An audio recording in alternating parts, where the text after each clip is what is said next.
2021 is a momentous year for many gaming franchises. Some of the most influential and popular video game series of all time just so happen to be facing their major anniversaries this year. With that in mind, now it seems good a time as any to look back at these famous gaming franchises, recounting my own personal experiences with them, and celebrating their history. Welcome to a new series on this channel. Welcome to Gaming Anniversaries.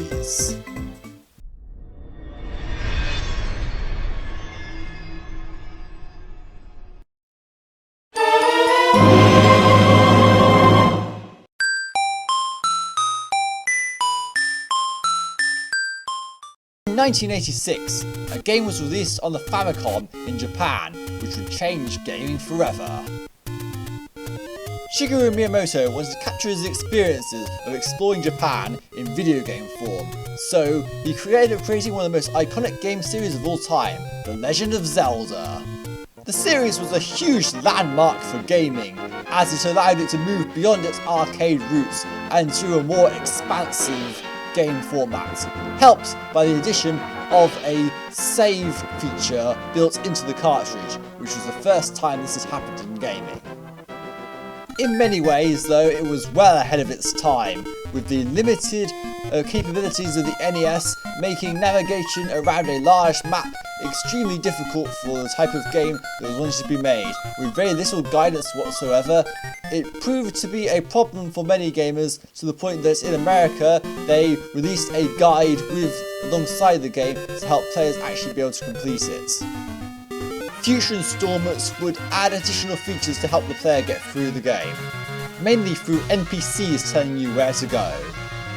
The franchise made its jump into 3D with Ocarina of Time, widely considered to be one of the greatest games ever made, and a hugely influential title on pretty much every modern video game ever, especially if they include action elements. The Zelda series is so well revered that it's referenced in many other video games. Many video games have cited The Legend of Zelda as a direct inspiration for their gameplay, even down to directly copying its structure for the most part.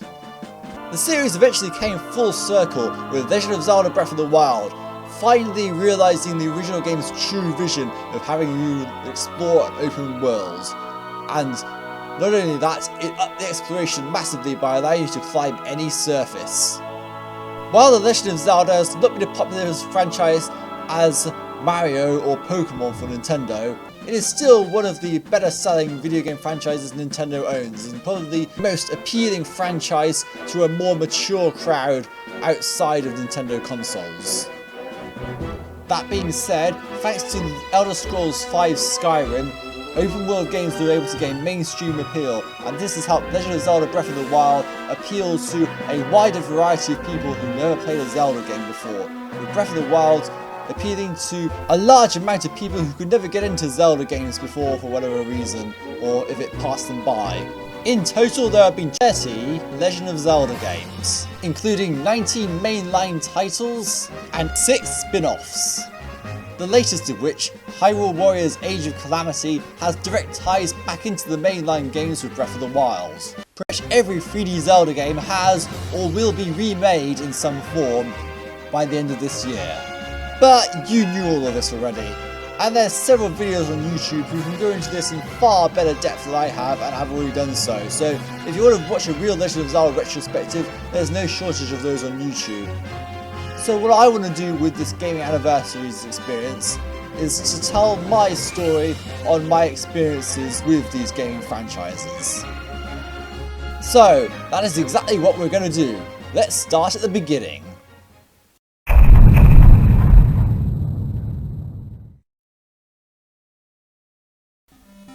In order to tell the story about how I got into the Legend of Zelda series, I'm going to throw it over to a clip from my top 10 games of all time video earlier this year. On the back of the box of the Game Boy Color were screenshots of other games. Those games were Legend of Zelda Link's Awakening DX and Harvest Moon GB. Later on I saw gameplay of Link's Awakening and failed to understand it properly. How are you going to make any progress in this game if there are no gym leaders and the character doesn't stay in the centre of the screen? Yeah, I was a dumb kid. It took a few years for me to come round on the Zelda series after I looked at it through a lot of disinterest while I stuck to Pokemon, Crash Bandicoot and Harry Potter games. Yeah, that was a very specific taste back then. I got Minish Cap not too long after it was released and finally understood the Zelda series. I'm going to stop my past self right there before he gets too far ahead of himself, as we're going to be starting this celebration of Zelda's 35th anniversary by looking at the very first Zelda game I ever played, The Legend of Zelda Minish Cap.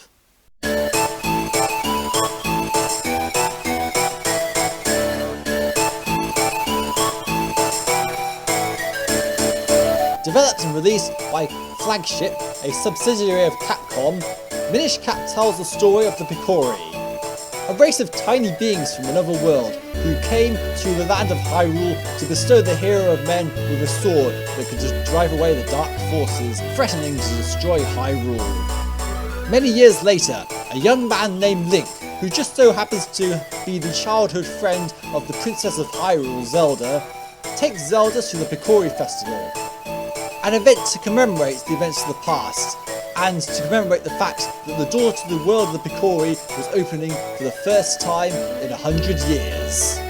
As part of the Picori Festival, the King of Hyrule organises a sword fighting tournament, with the winner getting a sword from Smith and being allowed to touch the sacred Picori blade.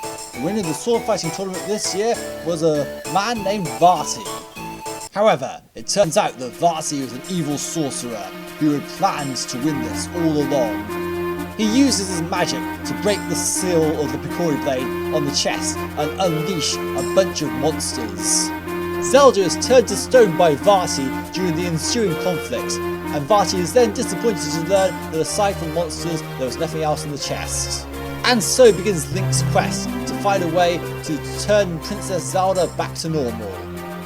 You may have noticed that Link is missing a very crucial piece of clothing in gameplay here. That's because in Minish Woods, with Minish being the actual name for the Picori, Link meets his hat, which is an actual character in this game, a talking hat by the name of Ezlo. After meeting Ezlo, you learn that in order to turn Zelda back to normal, you need to reforge the Picori blade. In order to do that, he must collect the 4 elements scattered throughout Hyrule.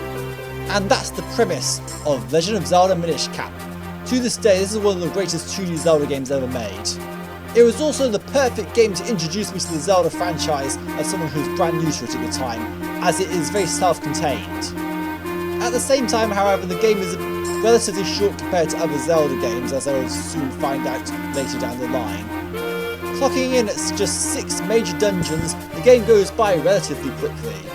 However, the art style, music and story have all aged amazingly well. This game has a great story. Well, in my opinion anyway. Now, since this is a celebration of Zelda, I'm going to be spoiling the entirety of all the Zelda games I'm going to be talking about today in order to truly appreciate them. So this is your last warning. If you want to experience Minish Cap for yourself and don't want to have it spoiled for you, then please click to the next section of this video. Okay, we're in spoiler territory now. After Link collects the fire element from Mount Krenol, he visits the Mountain Minish, who have repaired the Picori blade for use. Link must now travel to the door to the Minish world in Hyrule Castle to go to a sanctuary. There, he infuses the Picori blade with the earth and fire elements, and wait a minute. Yes, Minish Cap is a prequel to Legend of Zelda 4 Swords, which we'll be talking about later in this video. Returning from Hyrule Castle, Link and Ezlo encounter Vati for the first time since the opening of the game. But what's this? Vati and Ezlo seem to be extremely familiar with each other. After trapping Link in an arena and forcing him to fight moblins, Ezlo finally explains his backstory with Vati. Turns out, both Ezlo and Vati are Minish, with Ezlo being a Minish sorcerer. Ezlo had made a magic red cap for the humans, which was designed to grant all the wishes of its wearer. However, the madness and egotism of mankind eventually got to Vati. He took the red cap and transformed from a lowly apprentice into a powerful evil sorcerer. Seeing this, Ezlo tries to stop him, but Vati, now feeling superior to Ezlo in every way, uses his magic to transform Ezlo into a hat. So that's both Ezlo's and Vati's backstories explained in just one cutscene. On their way to Castle Wilds to get the wind element, however, something terrible happens. Vaati teleports into Hyrule Castle and takes over the king's body. Using the king's body, he orders the soldiers of Hyrule to search for a treasure known as the Light Force. He also tightens security around the castle, meaning after you get future elements, you have to come back and avoid the guards in order to get through to the sanctuary. However, after trekking through Castle Wilds and Wind Ruins, you come to discover that the Wind Tribe has moved the wind element above the clouds. Instead, Link and Ezlo go through a rather elaborate quest in Hyrule Castle town in order to be able to get to the Temple of Droplets to get the water element instead. After finding a way to ascend to the heavens and claim the wind element for themselves, although not before a trek through the Royal Crypt, Link and Ezlo return to the sanctuary to infuse the last element and forge the Four Sword. After you forge the Four Swords, a passageway opens up at the back of the sanctuary, leading to a recount of the intro, but with one major difference. The power of the Light Force was in Zelda all along. Turns out this is exactly what Vaati wanted. He followed Ezlo and Link into the chamber and learns exactly where he needs to go to get the Light Force. The princess he himself turned to stone. Vaati transforms Hyrule Castle into a dark, twisted version of itself and begins to extract the Light Force from Princess Zelda. This sets up the game's climax, as you must travel to the top of Dark Hyrule Castle in order to save Princess Zelda. After engaging a brutal gauntlet of a final dungeon, which culminates in 3 chimes needing to be beat before Vaati extracts the entirety of the Light Force out of Zelda. Link makes it just in time before the 3rd bell strikes, and engages Vaati in a brutally difficult boss battle. At least, it was very difficult for someone who was playing their first Zelda game. After defeating Vaati's 2nd form, Link uses the Four Swords to transform Princess Zelda back to normal. However, the castle starts collapsing. During their attempts to try and escape, it turns out Vaati isn't quite dead yet, and challenges Link to one final battle, now fully transformed. Link defeats Vaati once and for all, but leaves Hyrule and the castle in much disrepair. Fortunately, the red cap emerges. Ezlo is also transformed back into a Minish, and Zelda wears the red cap to get rid of all the monsters in Hyrule and return things to the way they were at the start of this adventure. With the door to the Minish world about to close for another 100 years, Ezlo waves goodbye to Link, but not before giving him a green cap of his own. And so ends Legend of Zelda Minish Cap. I played this game so many times and it was a fantastic appetizer for Zelda games ahead. Considering the quality of the GBA's sound chip, it's remarkable how good the Legend of Zelda Minish Cap compositions are. The Kori Festival, Minish Woods, the boss theme, Castle Wilds, Temple of Droplets, Cloud Tops, Dark Hyrule Castle, and Vaati's boss battle theme are all fantastic tunes. The dungeons are pretty clever, using the game's signature shrink mechanic to enlarge certain places and make regular enemies bosses. The game also has a ton of unique items like the Gust Jar, Cane of Pachi, and Mole Mitts. The Palace of Winds is a very clever dungeon which you ascend to the very top of the dungeon, drop back down to the bottom, then go back all over again by a different route. My favourite dungeon in the game, however, is the Temple of Droplets, where you open the boss door significantly early in the game, but the boss is frozen and you have to unfreeze it before you can fight it. It's a nice twist on the structure of Zelda dungeons. I would highly recommend Minish Cap as a good first Zelda game for anyone to play, but also as a nice small game to play on the side. Just look at the full-length shrink animation for Link tells you that a ton of effort went into the art style of this game. And yet, this game was just an appetizer for what was to come for me.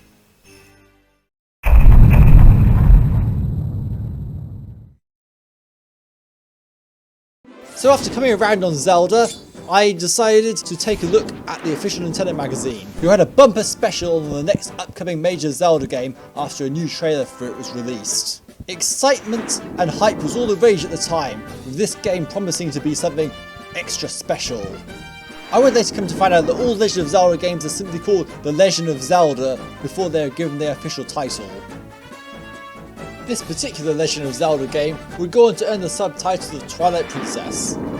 I'm not even joking, Twilight Princess was hyped to the high heavens back in the day. It was ridiculous. So since I owned a GameCube at this point, I decided that I would be definitely getting Twilight Princess when it eventually came out. But that was not the next Zelda game I would play, because in October 2005 I acquired the Legend of Zelda Collector's Edition, so that's 4 new Zelda games for me to play in the meantime. The first one in the collection I played was a game that I read in many magazines would consider to be the greatest game of all time, so I started with Ocarina of Time.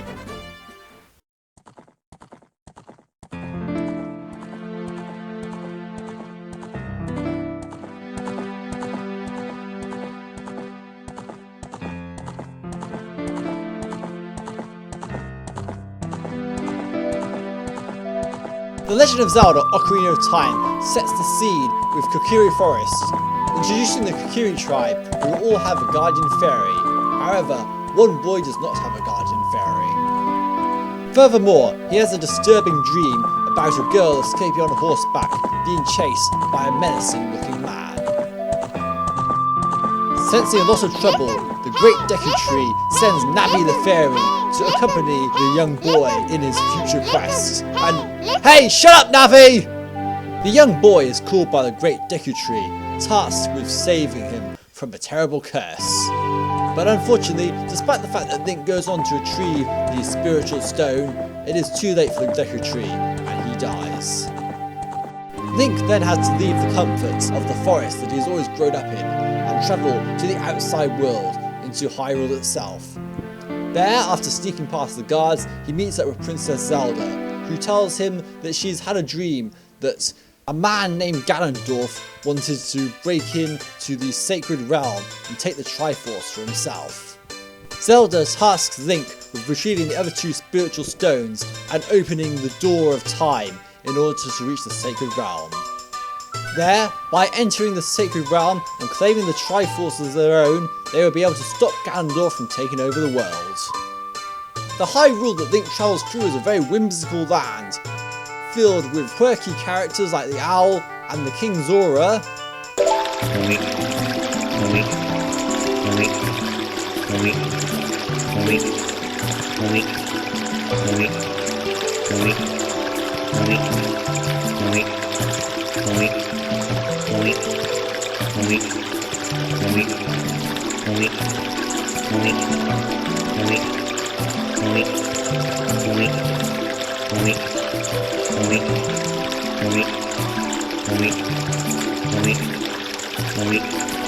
Link retrieves the spiritual stone of fire and the spiritual stone of water, and heads back to the Temple of Time to stop Ganondorf.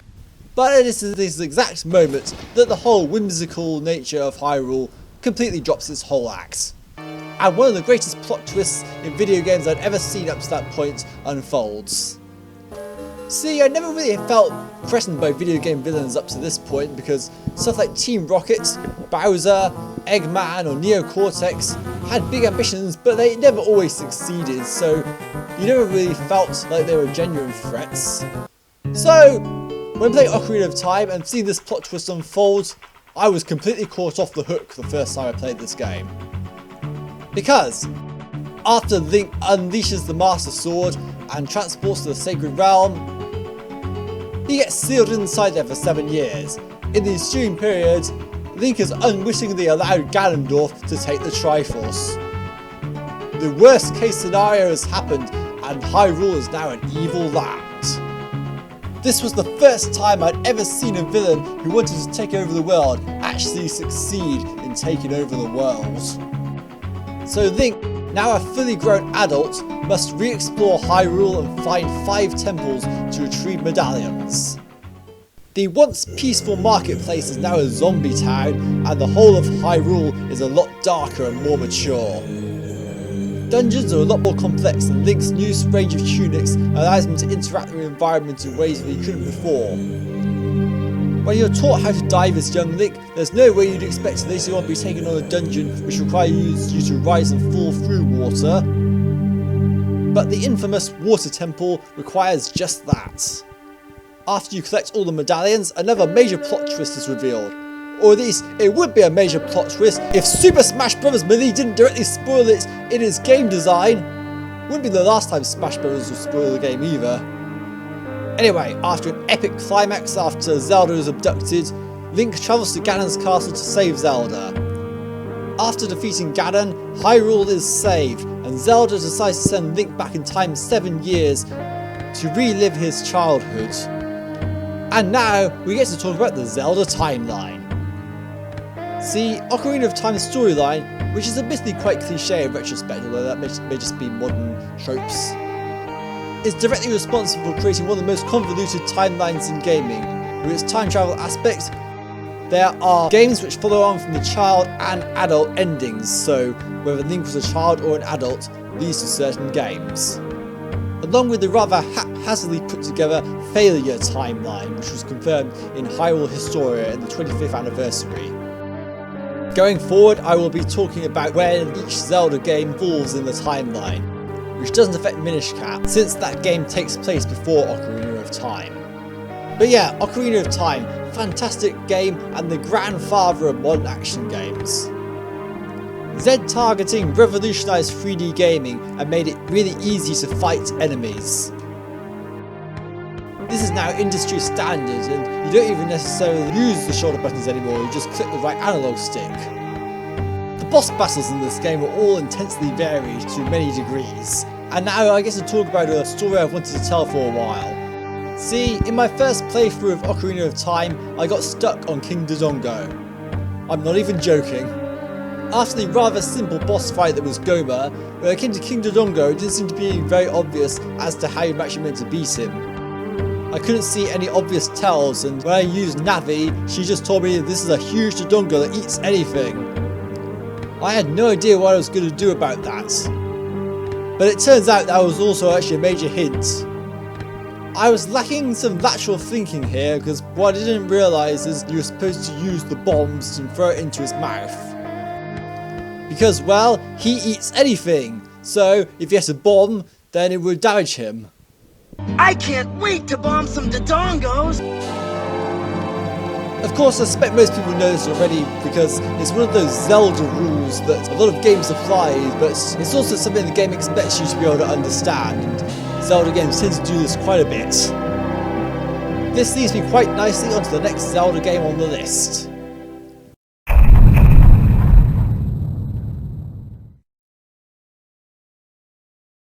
I will be quickly going over these next two games as I haven't finished either of them. After starting Ocarina of Time, I was determined to try everything on the Zelda collection. That's just how it was back then, really. So I played the original Legend of Zelda, and died. A lot. Without a map or any sense of direction, as well as being quite a difficult game for my own personal standards at the time. I spent a long time wandering around, trying to find the dungeons. I found the first dungeon and eventually beat it, but the second dungeon was somewhat more hidden. It was to the point that I found the third dungeon and beat that before even finding the second dungeon. But related to my previous conversation, I wanted to say there is a man in the second dungeon that tells you that Dodongo dislikes smoke, which is probably how you're supposed to know in Ocarina of Time to use bombs on a Dodongo. Anyway, I'm off on a tangent here, let's talk about the story of the Legend of Zelda. Set in the Fallen Hero timeline after Ocarina of Time, The Legend of Zelda tells the story of Ganon trying to take over the world and take the Triforce.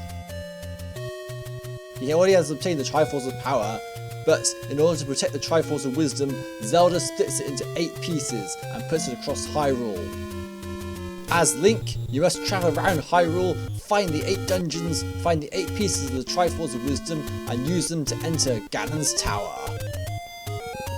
But Hyrule is full of many secrets, though sadly I never got to really experience the full extent of all these secrets, as I only got about halfway through the game, reaching level 4. So I can't really say much more about The Legend of Zelda, so we're going to now move on to its sequel, Zelda 2.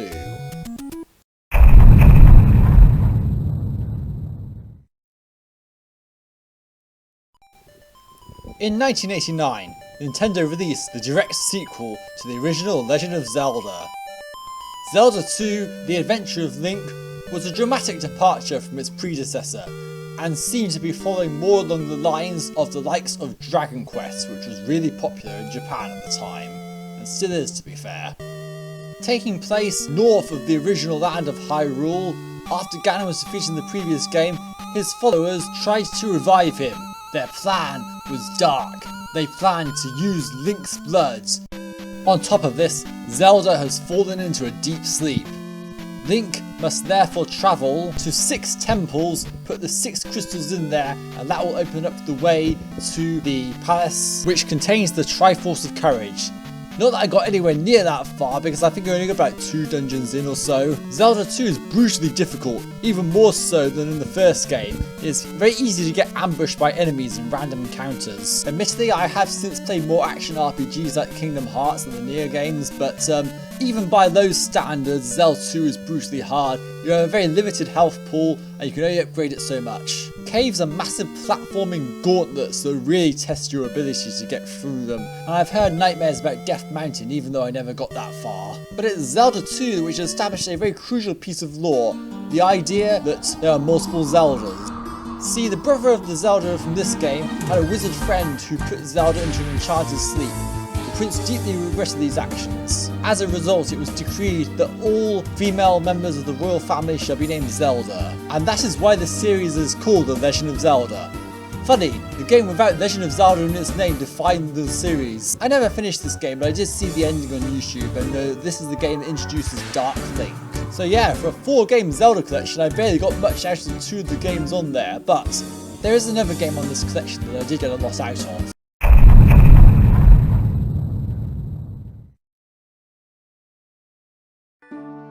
After the conclusion of Ocarina of Time, when Link is sent back to the past to live out his childhood again, he goes to inform Princess Zelda about the upcoming dangers ahead.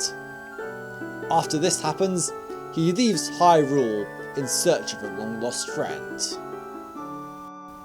Thus begins the well-known child timeline of the Zelda franchise. It is not explicitly stated which friend Link is going after in the games itself, but it's widely suspected to be Navi from the previous game. However, upon his journey, he encounters trouble. A skull kid wearing a strange mask, accompanied by 2 fairies, attacks almost suddenly. He steals the Ocarina of Time as well as Epona and turns and runs away. Link gives chase, but in the ensuing sequence, he drops down a bottomless pit into an unknown location. He encounters the Skull Kid and the 2 fairies at this location, and the Skull Kid waves his mask about, which starts a weird ritual. It appears the mask has magic powers, and Link is suddenly surrounded by a bunch of Deku Scrubs, before turning into one himself. The 2 fairies, named Tail and Tattle, get separated by a closing door, with Tattle stuck with Link. The 2 form what is at first an uneasy alliance as they make their way through the corridors, and eventually they end up in Clock Town in the world of Termina. There, a mysterious man known as the Happy Mask Salesman asks Link to retrieve a stolen mask. Despite the rather intimidating evil looks this guy is giving off, Link reluctantly agrees as the Happy Mask Salesman knows how to turn him back into a Hylian. Oh yeah, I forgot to mention, Link is not a Kokiri, he's actually a Hylian. This is why he doesn't have a guardian fairy, because he was abandoned by his mother and taken care of by the Deku Tree. After starting their quest, Tattle hints that the Happy Mask Salesman is something else, but she stops herself before telling you who the Happy Mask Salesman really is. The game never explains who the Happy Mask Salesman is. Yep, you might think that's something that the game will reveal later, but they never actually tell you who the Happy Mask Salesman is. Link wanders around Clock Town over the next 3 days, going to see the Great Fairy and joining the Bombers gang. This grants him access to the Astral Observatory, where he is able to obtain the Moon's Tear. Over the course of 3 days, it becomes very apparent that the Moon is crash landing to Earth. Coincidentally, the Happy Mask Salesman also says he must leave in 3 days. Link knows now to get into the Clock Tower in order to be able to retrieve his stolen possessions.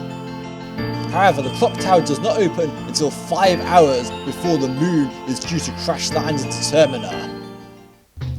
With the world about to end, Link is thrown into desperation, and Tail hints at a way to be able to stop this all.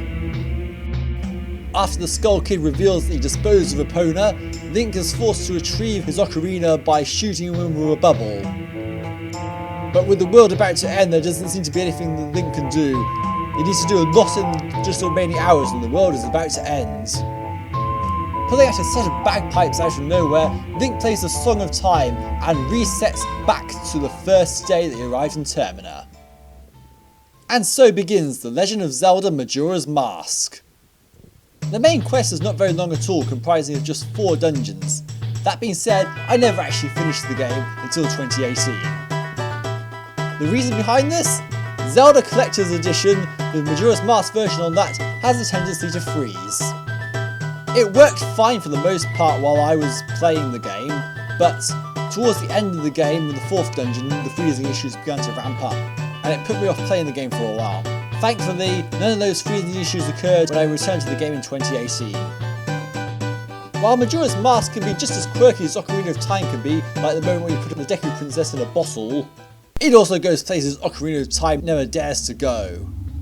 This game is dark, man, far from the kiddie affair that you normally see with Nintendo games.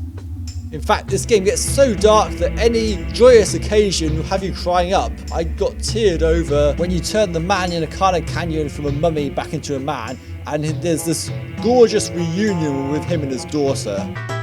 One of the main gimmicks of Majora's Mask, however, is it lets you play as the different Hylian races. Thanks to the Mask system, Link can turn into a Deku Scrub, a Goron, and a Zora. The game also has some cool musical throwbacks to previous Zelda games in the Zora Hall. Take a listen.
They're all references to NES Zelda tunes. Pretty cool, huh? The boss battles in this game are wholly unique to the Zelda series, not least because you could actually refight them, but also because they break the traditional mold of Zelda boss battles by being a lot more dynamic and fluid. Instead of having to rely on the item you just obtained from the dungeon to defeat the boss, it's a straight up one-on-one encounter. Adolwa feels like a Dark Souls boss, except, not actually that difficult. Goat is a totally unique boss battle that requires you to roll using the Goron mask in order to damage it. Yorg is the worst boss in the game. Sorry about that, but he really is. I absolutely hate this boss. And Twin Mold is a particularly unique fight that I only got to really experience a few years ago, but it requires the use of the Stone Mask. However, if you run out of magic during that fight, then you're pretty much screwed. It's hard to get magic back in that fight. So that's a major issue with that battle altogether. Eventually you'll awaken 4 giants and they will help stop the move from crash landing to Earth, only to discover that Majora's Mask was merely using the Skull Kid for its own nefarious means. You then travel to the moon, and a unique twist in Zelda history, you just go straight to the Majora's Mask and fight it, no final dungeon.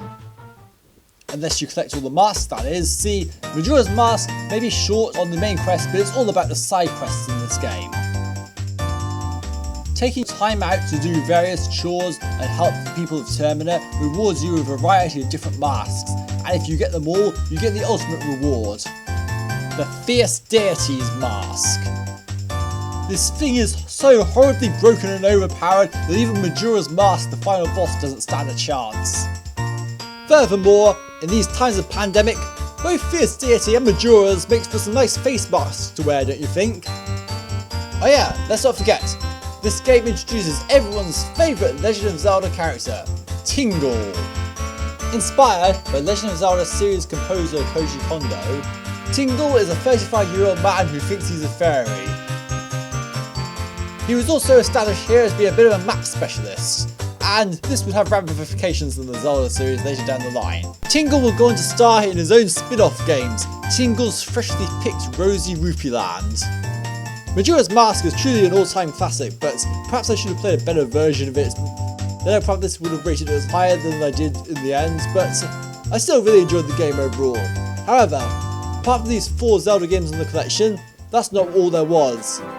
There was also a 20-minute playable demo on the collection of the newest Zelda game at the time, The Legend of Zelda The Wind Waker. Amid my excitement for Twilight Princess at the time, I knew this game had got a bit of a bad rap, but from what I played on the demo it seemed pretty good at the time, so my next Zelda game that I ended up playing was The Legend of Zelda Wind Waker, and it ended up being my favourite Zelda game of all time.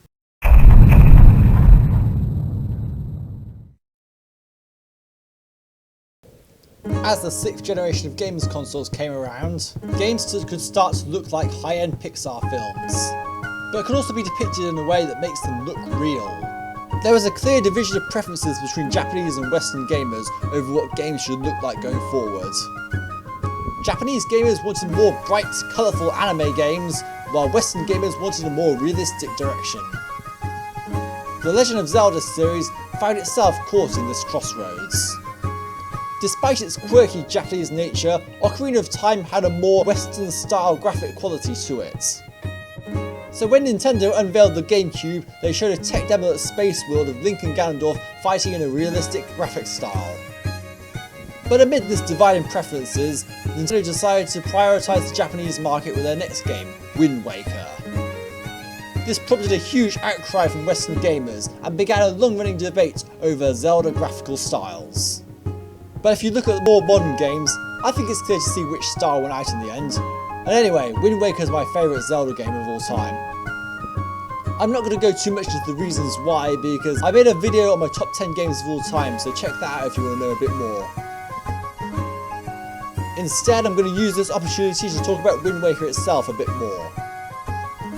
Set in the adult timeline after Ocarina of Time, so the Hyrule that Link left, Wind Waker recounts the story of Ocarina of Time, and then proceeds to tell the tale of what happened after Link left that Hyrule. Because Link had gone back in time 7 years, the Hyrule he left behind had no hero. So when Ganondorf finally broke the seal on the Sacred Realm, there was no hero to stop him. In a last-ditch effort to save themselves from Ganondorf, the people prayed to the goddesses. But nobody knows what happened after that. We then cut to a new setting altogether. In a vast ocean, the old traditions of the hero of time seem to have carried on an island known as Outset. It became customary to dress young boys in a green tunic when they came of age. Our new protagonist Link is having a nice peaceful day until suddenly pirates show up. These pirates are pursuing this giant bird who has kidnapped their leader Tetra. After an attack by the pirates, Tetra falls into the forest on Outset Island and Link comes to save her. However, upon exiting the forest, Link's sister Aryll is kidnapped instead and Link decides to travel with the pirates to try and rescue her.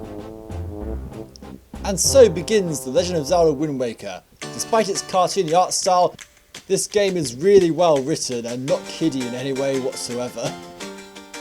Sure, it has its moments of levity, but then so did Ocarina of Time. I don't really see what the difference is here. The ocean concept contributes to a massive world, which also allows them to mask loading times. This game has lots of memorable characters, like the now Zelda series staple shopkeeper Beedle, and also introduced 2 new Zelda races, the Riso and the Koroks. Yeah, the things you have to hunt endlessly down in Breath of the Wild, they originated in this game right here. In your first playthrough of Wind Waker, you will notice that some characters speak in garbled text. Characters like Lord Jabun and Valor are hiding something from you. After you collect 3 pearls and unveil the Tower of the Gods, eventually conquering that trial, you learn of the big secret of the ocean. See, this is in fact Hyrule, but flooded. Hyrule was flooded in response to Ganon's attack. It was also frozen in time in the process. Link, taking the Master Sword, unfreezes time in the process. With the Master Sword in hand, Link returns to the Forsaken Fortress to save his sister. However, when confronted with Ganondorf, he learns that the Master Sword is not strong enough to defeat Ganondorf anymore. Link must then travel to 2 temples in order to restore the Master Sword's power, and then find the Triforce of Courage. This last part is unfortunately the low point of the game, as it's such tedious filler as you sail around Hyrule. But it does get you to explore the areas and find new and interesting locations. The ghost ship is the most elaborate thing here in terms of collecting the Triforce shards. Oh, and Tetra is also revealed to be Princess Zelda, just in case you were wondering where Zelda comes into this all. The finale is totally worth it though, especially that ending. Oh man, the writing in the ending is so good. I have played and replayed Wind Waker so many times, I just love this game. And you know what? This copy of Wind Waker isn't even mine. Wind Waker arrived in the house just 1 month after collecting the Legend of Zelda Collector's Edition, meaning I was playing Ocarina of Time, Majora's Mask and Wind Waker concurrently. That probably played a big role in Wind Waker being considered my favourite Zelda game, but I didn't come to that conclusion until a few years later. Twilight Princess was still on the horizon and I was still super hyped for it, but it will be a while before I get another Zelda game. You see, another exploration-based series was about to come into my life, but that's more for another video. The next Zelda game I ended up obtaining was another on the Game Boy Advance. But this time it was a port of an SNES classic, The Legend of Zelda: A Link to the Past.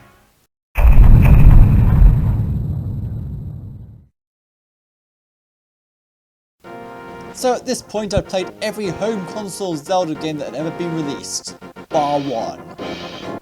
But before we talk about the actual game itself, I want to talk about the story about how I obtained this game, because this was quite some story. Earlier in 2006 I picked up Metroid Prime 2 Echoes, which was the first game I played which had a light dark world concept. After playing that game, it only inspired me to play the game that originated that concept altogether. So in spite of the fact I've upgraded from GBA to DS by this point, I still wanted to get a GBA copy of Link to the Past. So I started the game, played through that famous intro and made some decent progress. Okay, I'll save and continue next time. However, I was shocked to find out that upon starting the game up for the second time, my save file had been deleted and I had to start again from the beginning. This happened on multiple occasions and I eventually came to realise why. I had bought a fake cartridge.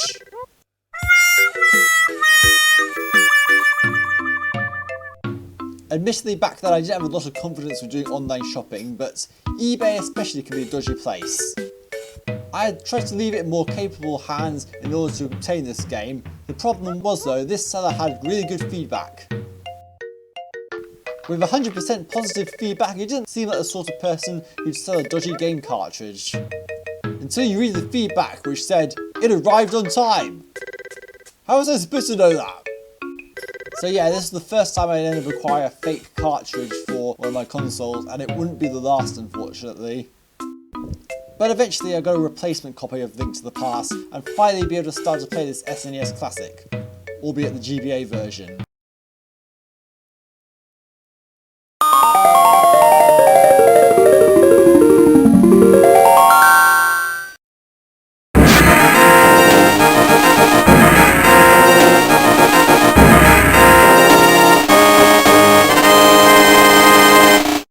Link to the Past was designed to be a prequel to Legend of Zelda, so it is set in the failed timeline. One night, Link hears a voice in his dreams that Princess Zelda has been kidnapped and needs rescuing.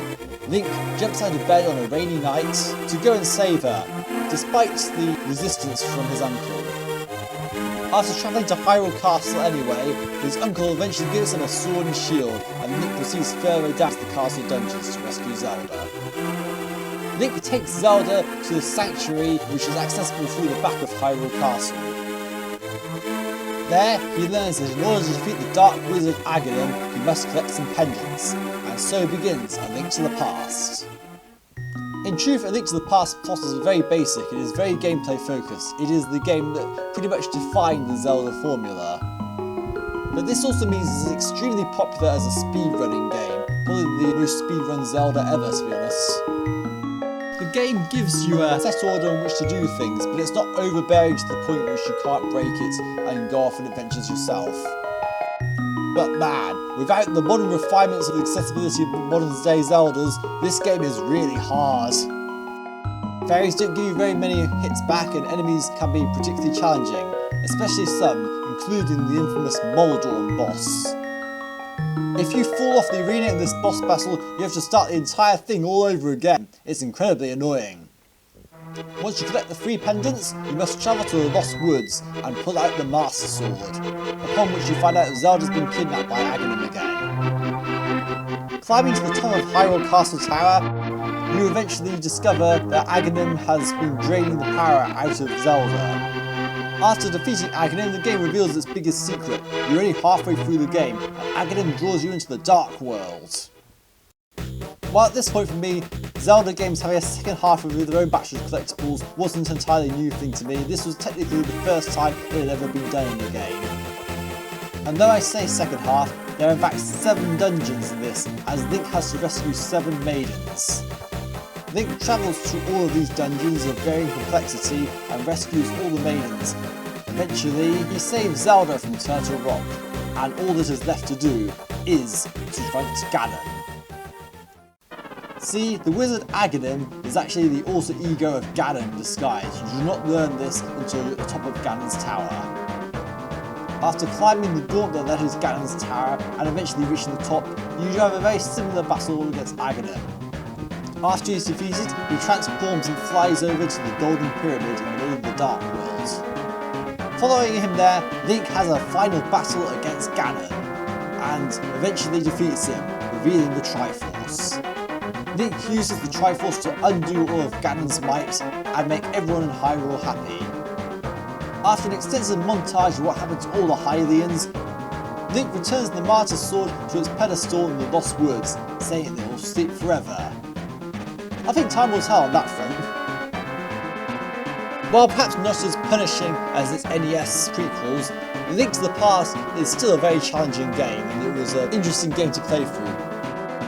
The GBA version also came through for the first time, Legend of Zelda 4 Swords, but for reasons, we will be covering that one later in the video, as well as I did play it with a friend and beat Vati. It wasn't until later that I properly considered playing it. I wouldn't play another Zelda game in some time, and I had to make do with Link and Soul Calibur 2. But eventually, I finally got to play the game I was most hyped for.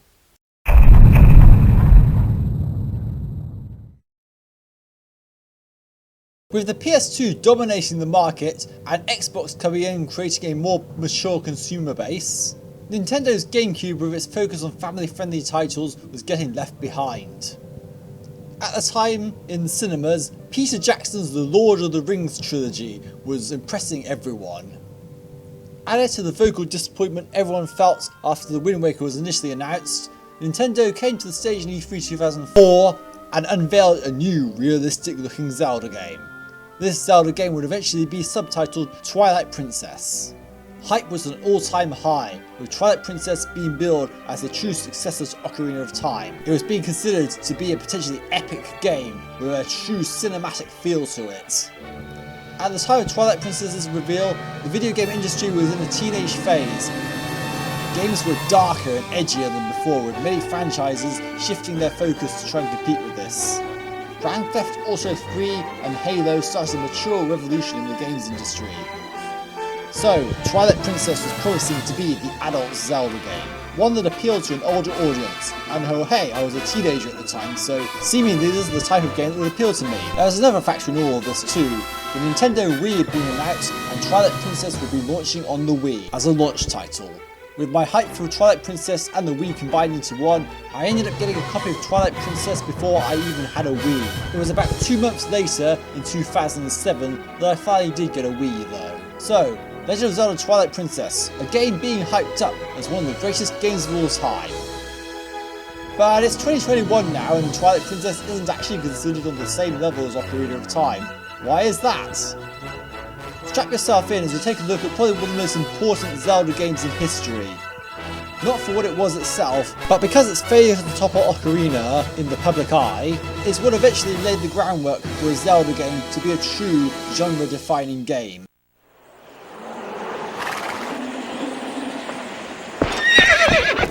Hey-ya!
Twilight Princess takes place on the child timeline after Majora's Mask, though this is not initially clear. Funny, the adult timeline gave us a game with a child Link, and the child timeline gives us a game with an adult Link. The game starts in Ordon Village, south of Hyrule, where Link is just enjoying his normal, boring life.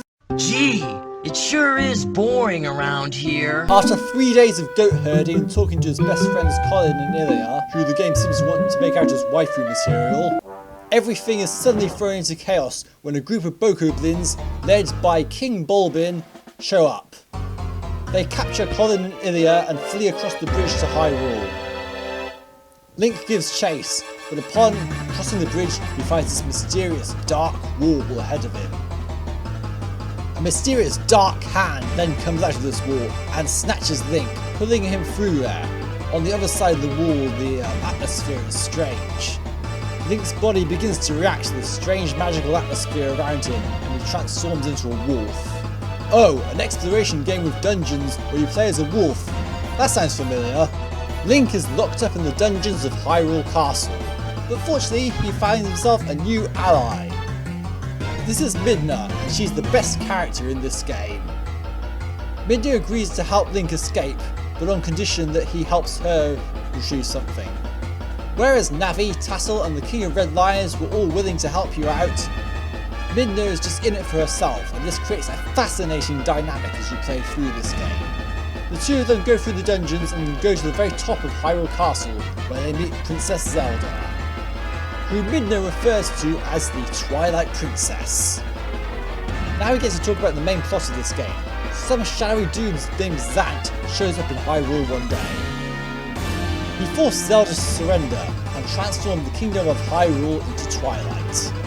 And before you ask, there are no vampires in this game. Link is able to find his way back to Ordon Village, but the problem is, he's still a wolf. The villagers now fear you in your new form and it becomes very interesting. He therefore has to go back into the Twilight Realm and cure Faron Woods of its Twilight status. Upon this, one of the light spirits reveals itself and Link is now a human again, except now wearing a green tunic. He must now travel over Hyrule to fulfill Midna's rather selfish request to find all the fused shadows. In doing so, he frees the rest of Hyrule from its Twilight status. After conquering the Forest Temple, you get to hear my favourite overworld theme in Zelda. It would be even better if it had been orchestrated. It sounds like it should be, but it's MIDI. Due to the GameCube's sound chip not being able to handle orchestral soundtracks very well, Twilight Princess's soundtrack was in a MIDI format, which does detract from the cinematic experience that we were promised. It's when you get around to Lake Hylia that you see some of the game's true greatness. you're told the backstory of Hyrule and the Twilight, but this is done using characters you already know. After clearing the semi-underrated Lake Bed Temple, you're presented one of the game's greatest cutscene moments. Out of nowhere, Zant shows up, and he subdues the light spirit, turning the area around him into Twilight. Zant leaves Link permanently in wolf form, and asks Midna to join him. Midna refuses. So, Zant restores the light spirit to expose Midna to it. As a Twilight, Midna cannot handle the light, and is left in a state where she is close to death. You then have to rush to Hyrule Castle, sneak through on the tightropes, and go back through the dungeon you were in at the start of the game, now in full light, to reach Zelda again. Zelda then mysteriously vanishes, healing Midna in the process. In order to cure his current wolf state, Link needs to find the Master Sword, so he goes back to Faron Woods and negotiates a new passageway to find the location of the Master Sword. Enter the most annoying puzzle in the entire game. Seriously, I can never remember the solution to this puzzle and always have to consult one of my old gaming magazines every single time. Upon obtaining the Master Sword, Link is transformed back into a Hylian. Link and Midna then travel to the Arbiter's grounds to find the Mirror of Twilight, only to find that it's broken. So the quest to restore the Mirror of Twilight begins, an extensive journey all around Hyrule.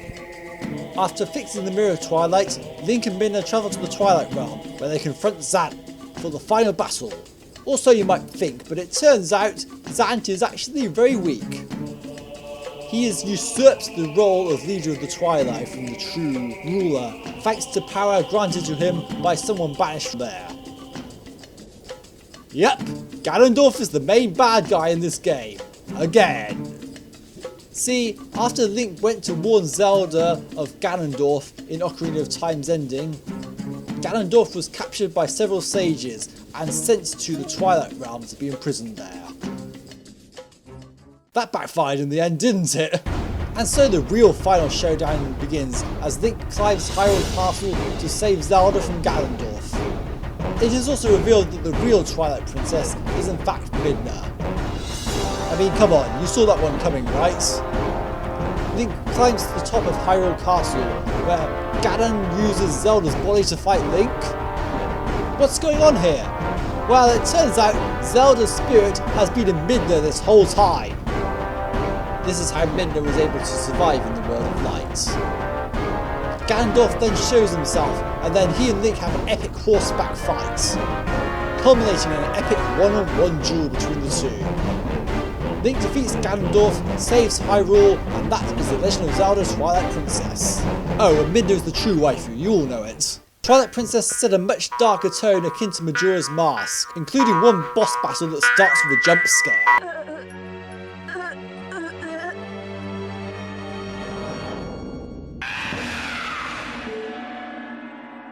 Despite the darker tone, that Zelda quirkiness still persists among the characters and locations, such as the Bug Princess and the Mallow Mart.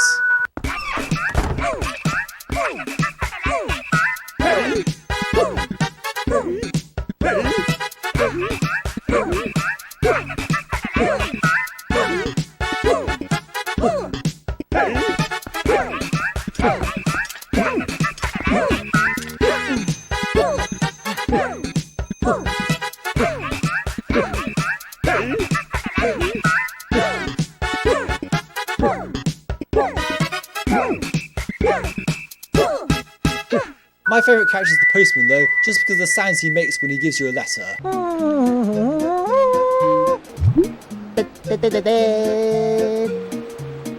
Twilight Princess aimed to be the adult successor to Ocarina of Time, but unfortunately it was a bit too easy, played things a bit too safe, and showed that the Zelda formula was starting to get a bit stale. At least, that seemed to be the view of a lot of people at the time, but you forget one thing. Twilight Princess is the first game without any Octoroks in it. Up until this point of the series, they've been in every Zelda game. Oh boy! I'm so hungry, I could eat an Octorok! The game was also a sales disaster in its home region of Japan, prompting a rethink from Eiji Aonuma. It was through Twilight Princess that Aonuma realised he needed to make a game that involved the Zelda formula, not just copying what had been done before.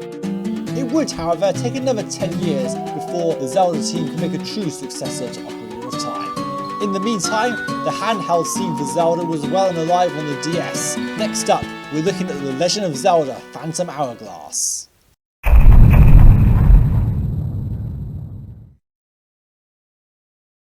Because of the development of Legend of Zelda Twilight Princess, the original plans to develop a sequel to Wind Waker were shelved. However, Wind Waker's ending did leave things open for continuation. At the end of Wind Waker, Hyrule is destroyed in a torrent of water. With the old Hyrule gone, Link and Tetra decide to set out to find a new land of Hyrule. Though the king objects, saying that land will not be Hyrule. My boy! It would be their world. The last shot we see of Link and Tetra is them sailing off from Outset Island into the distance to the seas and find the new land of Hyrule. However, it seems things didn't quite go that well on the way to finding new Hyrule. Link and the pirates discover the ghost ship along the way, which Tetra enters. However, immediately after entering the ghost ship, she screams for help. While Link attempts to follow her, he slips and falls into the ocean. Washed ashore, Link is awoken by, is that Navi? Hey, listen! Hey, listen! Hey, listen! Hey, listen! Nah, this is Celia, a brand new character for this game. They washed ashore on Murkay Island, where after a bit of wandering around, they eventually meet the best character in this game, Linebeck. Together, Link, Linebeck and Celia must find the three spirits and solve the mystery of the Temple of the Ocean King. And so begins The Legend of Zelda Phantom Hourglass. I'll be honest, this is one of the weaker Zelda games. We are pretty much at the point now where I was keeping up with new Zelda game releases as they were coming out. So during a Mad Cat 2007, Phantom Hourglass was the game that I got late on. Now, don't get me wrong, this is still a very good game, it's not bad by any means. The touchscreen only controls lead to some very impressions of the game. It also has the greatest puzzle in Zelda history. After making your way through the Temple of the Ocean King, you eventually come up with a puzzle. There's a symbol on the top screen and you have to get it onto the bottom screen somehow. Here's the thing though, the only touchscreen on the DS is on the bottom screen. This had me stumped for ages, but the solution to this is amazing. What you're supposed to do is to close the DS and then open it again so that it prints the symbol onto the bottom screen. That's amazing! The game is generally well designed and has some good boss battles that make good use of the touchscreen, but this is where my praise for the game ends. Unfortunately, Phantom Hourglass starts some niggling issues that will become a major problem in a later Zelda game. It is way too overly hand-holdy and Celia practically spells out everything for you. Okay, not quite everything, but she gives some pretty heavy-handed hints on what to do. Since it's an in-house Nintendo developed game, it's got all the trappings of games at the time. Mainly, they lack much challenge, treating players like idiots in order to appeal to casual players. All it's missing really is a reminder to take a break if you've been playing the game for too long. Secondly, the Temple of the Ocean King, while a cool idea in theory, sucks in practice. The repetitive nature of the dungeon combined with the fact that you're on a timer and it's ever increasing in length makes the whole place feel tiresome even though you can take shortcuts later on. Thirdly, these are some of the most forgettable dungeons in the entire Zelda franchise. The perspective doesn't help for sure, but Minish Cap had a lot of cool set pieces in its dungeons in a top-down Zelda game, and this doesn't really have that many of them. Finally, the soundtrack is one of the worst in Zelda history. Don't get me wrong, you can still hear some of the good music this game has in the background, but it's for a very little quantity. Most of the areas have the same generic 3 or 4 themes over and over again. As the plot develops, it basically leads into side story territory. After it is revealed that Celia is in fact the spirit of courage, Link travels to the ghost ship and rescues Tetra, only to find that Tetra, aka Princess Zelda, has been turned to stone. That sounds familiar. A creature named Bellum is responsible, and Link must forge the Phantom Sword, which looks suspiciously like the Master Sword, in order to defeat him. After conquering 3 more dungeons, Link travels to the bottom of the Temple of the Ocean King to fight Bellum. After defeating Bellum once, Bellum takes control of the ghost ship and Link sets sail to fight it down. But Bellum has one last surprise, taking control of Linebeck. Earlier in the battle, Celia discovered she has the ability to stop time. This ability is used to defeat Bellum once and for all and save Rhinebeck from his possession. Upon defeating Bellum, the Ocean King, who disguised himself as an old man named Oceus, teleports Link and Tetra back onto the pirate ship, where it had only been 10 minutes since they left. Was it all a dream? Nah, it was pretty much real. It definitely did happen. And so, Phantom Hourglass basically ends in the same way Wind Waker ended, with Tetra and Link looking for the new Hyrule. Thankfully, they eventually find it. They find a huge landmass and establish New Hyrule. 100 years pass since then, and New Hyrule lives in peace. But not for much longer. It's time to look at the next game in the series, The Legend of Zelda Spirit Tracks.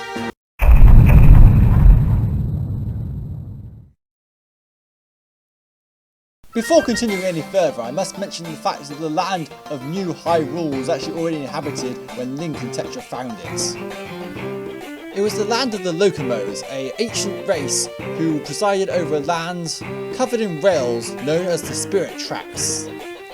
This led to an industrial revolution in the New Hyrule land and the creation of the train. So yeah, Link and Tetra are pretty much invaders.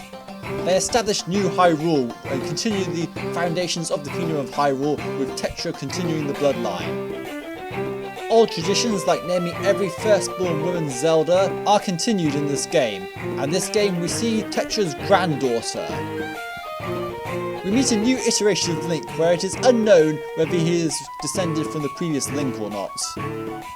Unlikely, the previous Link probably just married Tetra, to be honest. And the winner for most obvious ship of all time goes to Link and Tetra! Anyway, during Link's graduation ceremony, things start to go wrong, as Zelda's Chancellor Cole, who is suspiciously wearing two hats when we first meet him, turns out to be a demon, assisted by a man named Staven. Wait, Staven? See, there was a very brief period of time where Nintendo Europe handled the UK localization for the English language version.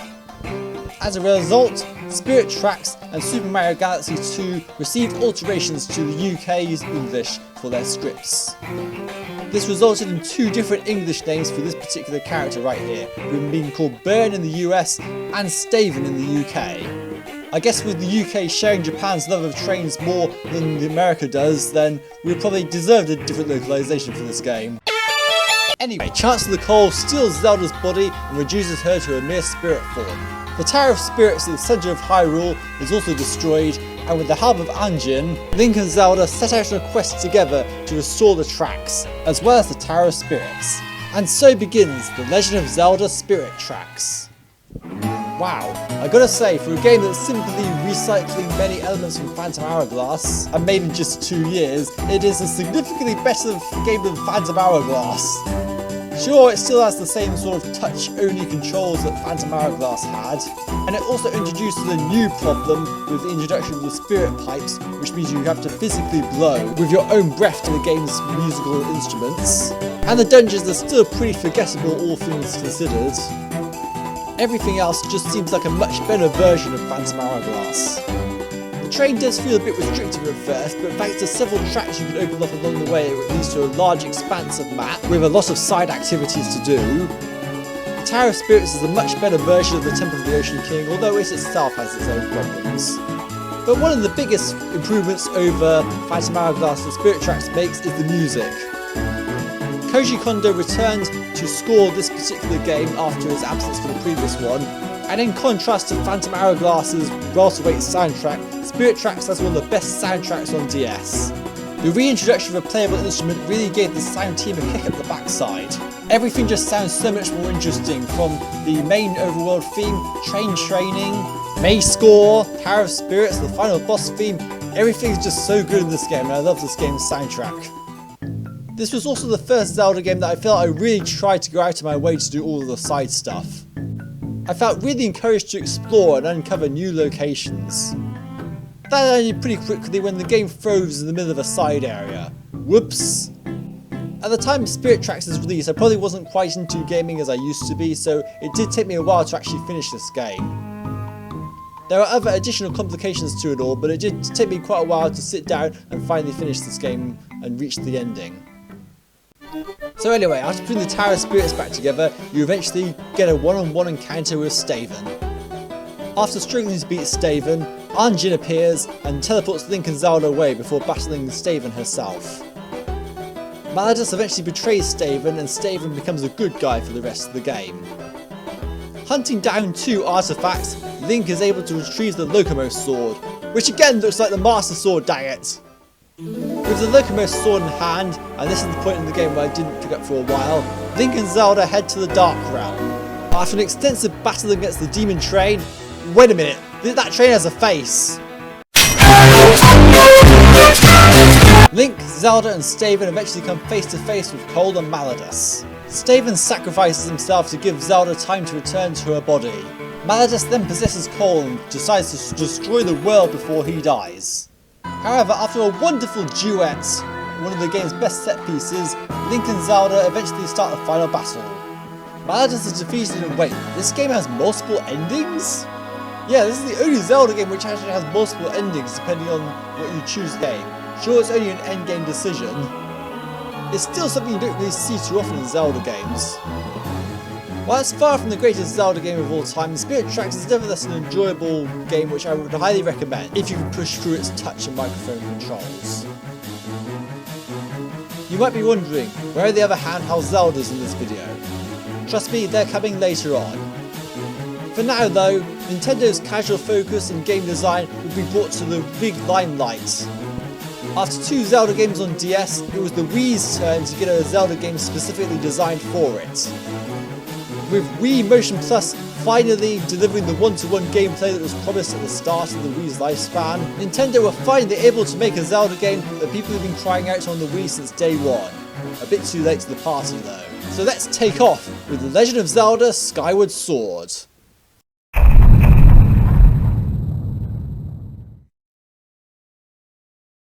Despite being a critical darling at the time, Twilight Princess also gave reason to suggest that the Ocarina of Time formula was beginning to get a bit stale. So for the next big budget Zelda game, this time directly built from the ground up for the Nintendo Wii, instead of just being shoehorned onto the Nintendo Wii and working in motion controls, Eiji Aonuma decided that in order to make a game that would have the same legacy as Ocarina of Time, he needed to freshen up the Zelda formula.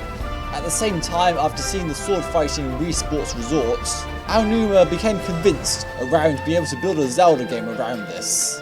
So finally, Skyward Sword is released, the sword fighting game on the Wii we've all been dreaming of ever since the Wii came out.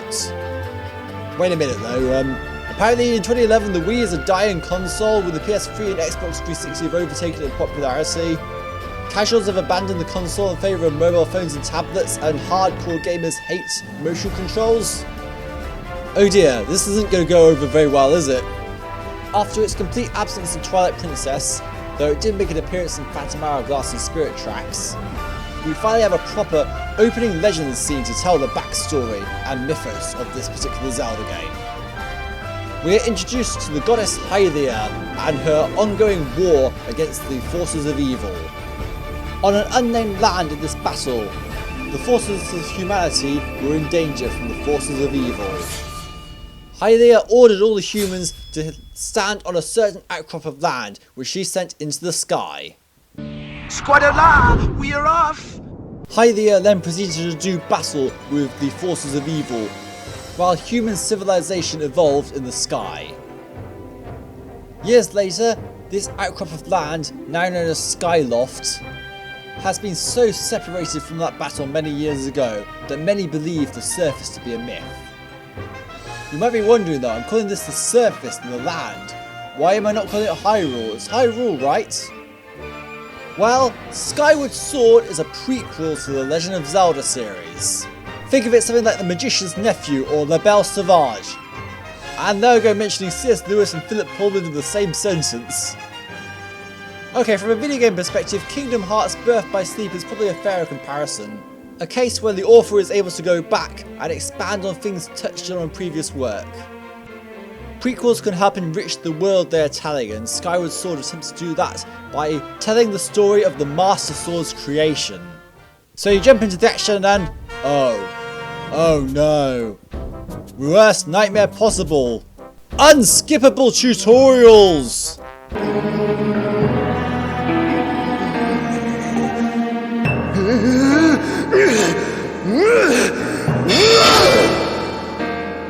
Anyway, after you get through all these tutorials, you eventually meet Groose. Groose doesn't really get on with Link in this game initially, as he sees him as a big rival to his big love, Zelda. And his name is Groose!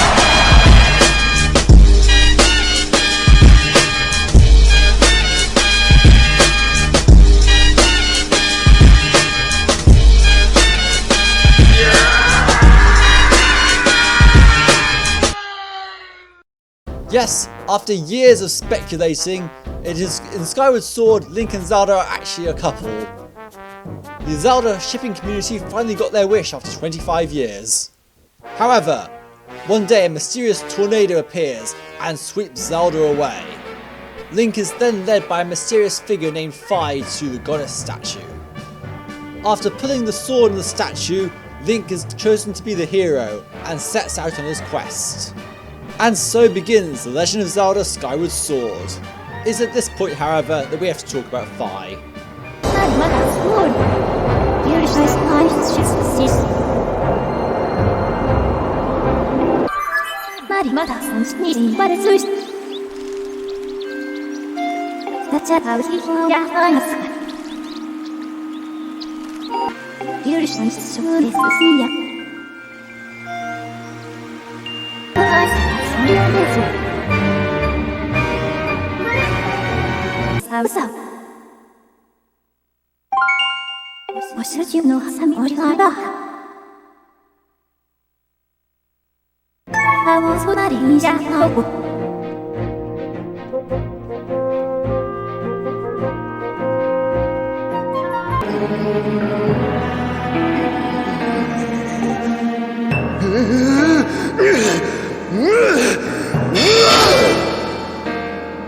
In an attempt to innovate and freshen up the Zelda formula, AJ Aonuma and his team ended up creating the most divisive Zelda game of all time.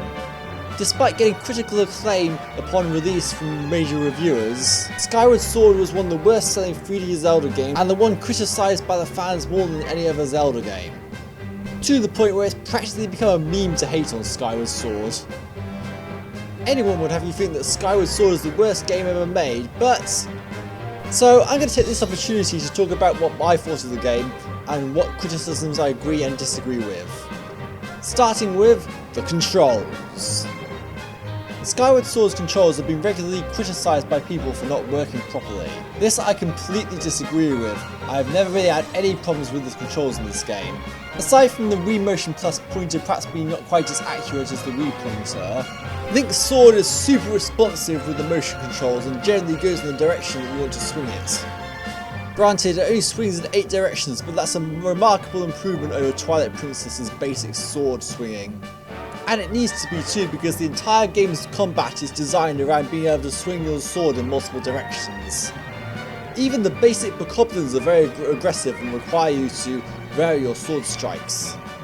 You also need to be able to trick your enemies by holding the sword one way and then slashing away from the screen. This part admittedly is a bit awkward to pull off really well, to be honest, though it still does work as intended. And yet the general consensus is that Skyward Sword has bad controls, and I think I know why. When the game was initially demoed at E3 2010, Shigeru Miyamoto tried to show off the motion controls. However, due to technical difficulties, this didn't really work out. What many people will have taken away from this major showing though was that the game doesn't work properly.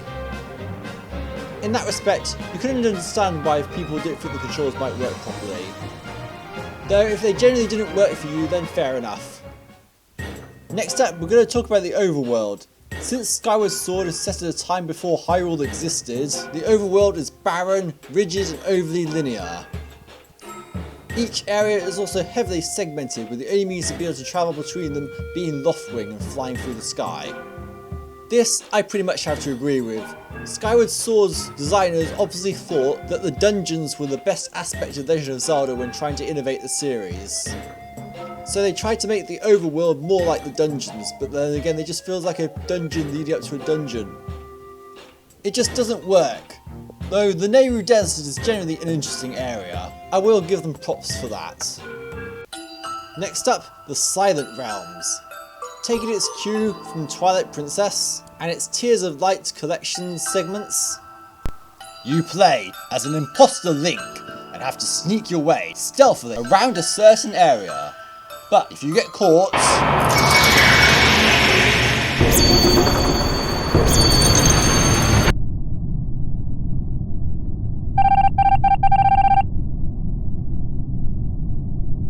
people may not like this section, but I think these parts are generally cool and a big improvement over Twilight Princess. The next criticism is because the game is being segmented, there are also too few areas in the end and you do go back to them too often. You have to do 2 revisits to Farron Woods, Elden Volcano and the Nehru Desert throughout the game. The first is to access the 4th, 5th and 6th dungeons, but the second is just to find the dragons. At that point it just feels like needless padding. The next point of contention is the soundtrack, with many people saying they didn't like the soundtrack, apart from Ballad of the Goddess, which isn't even on the main soundtrack itself. This I completely disagree with. After the MIDI soundtrack of Twilight Princess, Skyward Sword is the first Zelda game to have a fully orchestrated soundtrack. But it wasn't the kind of soundtrack that many were expecting an orchestrated Zelda game to have. However, that doesn't make it a bad soundtrack.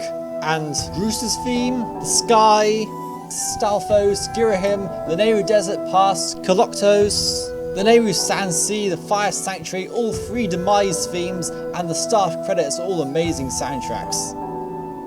Well, they are in my opinion anyway.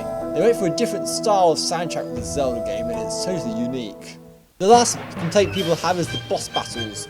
You fight the imprisoned 3 times during the game, while you also fight Girahim 3 times. And generally the bosses aren't that great. With one notable exception which we'll get to later. Skyward Sword's case was not helped by Elder Scrolls V Skyrim launching in the same month as it. It was also released in the same year as Dark Souls, whose combat drew overwhelming praise from nearly everybody, and had a bigger impact on action game combat than Skyward Sword's changes to the formula did. In many ways, it seemed like Skyrim was the game that Zelda should have always become, but the dungeon-focused design basically led us to Skyward Sword, and there proved to be a bit of a problem there. I remember this is 2011, so there aren't many Wii exclusive gamers anymore.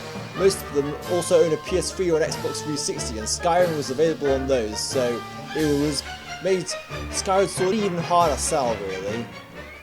But despite the multitude of issues that people have with Skyward Sword, there's a lot to like about this game. Clearly the designers thought the dungeons were the best aspects of Zelda, which is why they tried to make the overworld like dungeons. Well, they're certainly the best part of this game anyway, because the dungeons in this game are some of the best in the entire Zelda franchise. Ancient Cistern is an amazingly creative dungeon, and this is the water temple of the game. The whole dungeon is based around Buddhism. Think about it, Zelda itself is based on Buddhism. Or rather, the theory of reincarnation, as shown by the fact there's several Links and Zeldas across many different times. There's even a segment of the dungeon based on the 1918 short story A Spider's Thread, in which a criminal attempts to escape the underworld by climbing a spider's thread dropped by a Buddhist monk. The whole dungeon ends with the best boss fight in the game, Koloktos, such a satisfying fight. As if that wasn't enough, the final dungeon, Skykeep, is one of the most clever dungeons I've ever seen in a Zelda game. Taking the reputation of the series for block-pushing puzzles, they made the entire dungeon a block-pushing puzzle. I mean, how cool is that? At the time of release, this was one of the most open-ended dungeon you could get.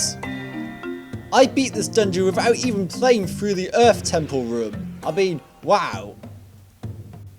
The overall quality of the dungeons has been helped tremendously by the decision to merge the dungeon map with the compass, to stream things a bit. I will say though that Skyview Temple is probably the weakest of the dungeons, but it's the weakest of a very strong bunch, which isn't bad going at all. The game also features some genuine improvements to the Zelda formula. The introduction of the stamina meter means that you do not have to roll around everywhere just to go really quickly. Link can now actually properly run as long as you have enough stamina. A crafting system was added to the game, bringing it more in line with modern day action games, allowing you to customise and upgrade your gear yourself. Admittedly, there are no skill trees here, so you don't really get much of a choice on how your gear gets upgraded, but it's nice to have it there anyway. Also, remember when I said the Minish cap I thought had a good story? I think Skyward Sword has the best story in the series. Granted, this story has come at the cost of an overly linear level design structure, but the story is worth experiencing at least once if just to see all the surprising twists and turns it takes. It's perhaps no coincidence that Nintendo chose Skyward Sword as the time to finally release the official timeline, showing that the team were thinking a bit more about story this time around. I'm not going to say too much about the story and its big twists, but I will say that one of them is that Girahim, the villain you've been fighting all game, is not the true villain.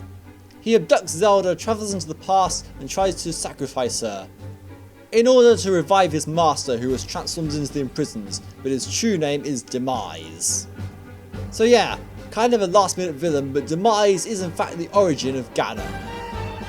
Upon defeating Demise, he curses the bloodlines of Link and Zelda, saying that an incarnation of hatred will follow them. During his quest, Link has forged the Master Sword, which he eventually lays to rest in the Temple of Time, there for all future Links to pick up, and so ends the Legend of Zelda Skyward Sword.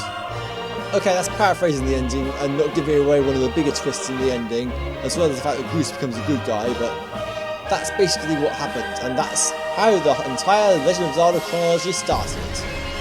I mean, retconned.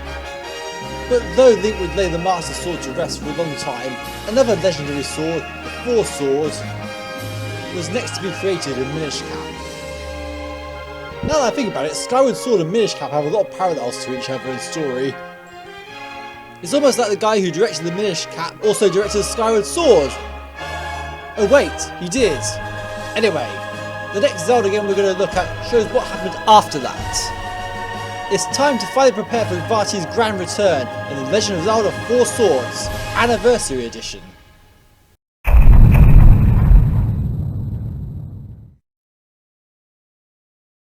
Several years after the events of Minish Cap, a new iteration of Link and Zelda come across the Shrine of the Four Swords. As you'll know from the end of the Minish Cap, the Four Swords was used to defeat Vati, but in this game, Vati manages to escape from his prison and capture Zelda. Link is knocked out in the ensuing chaos, but 3 fairies tell him to pull the Four Sword. The Four Sword has grown in power considerably since it was last seen in the series, and it is now capable of actually splitting its wielder into 4 separate characters. And so begins the Legend of Zelda 4 Swords. Yeah, it's that simple. The reason being, this is a multiplayer Zelda game. Now I know what you're thinking, shouldn't I cover this game alongside Link to the Past, considering I played the GBA version and it had 4 swords on it? Well, technically yes, but at the same time technically no, and there's a very good reason for this.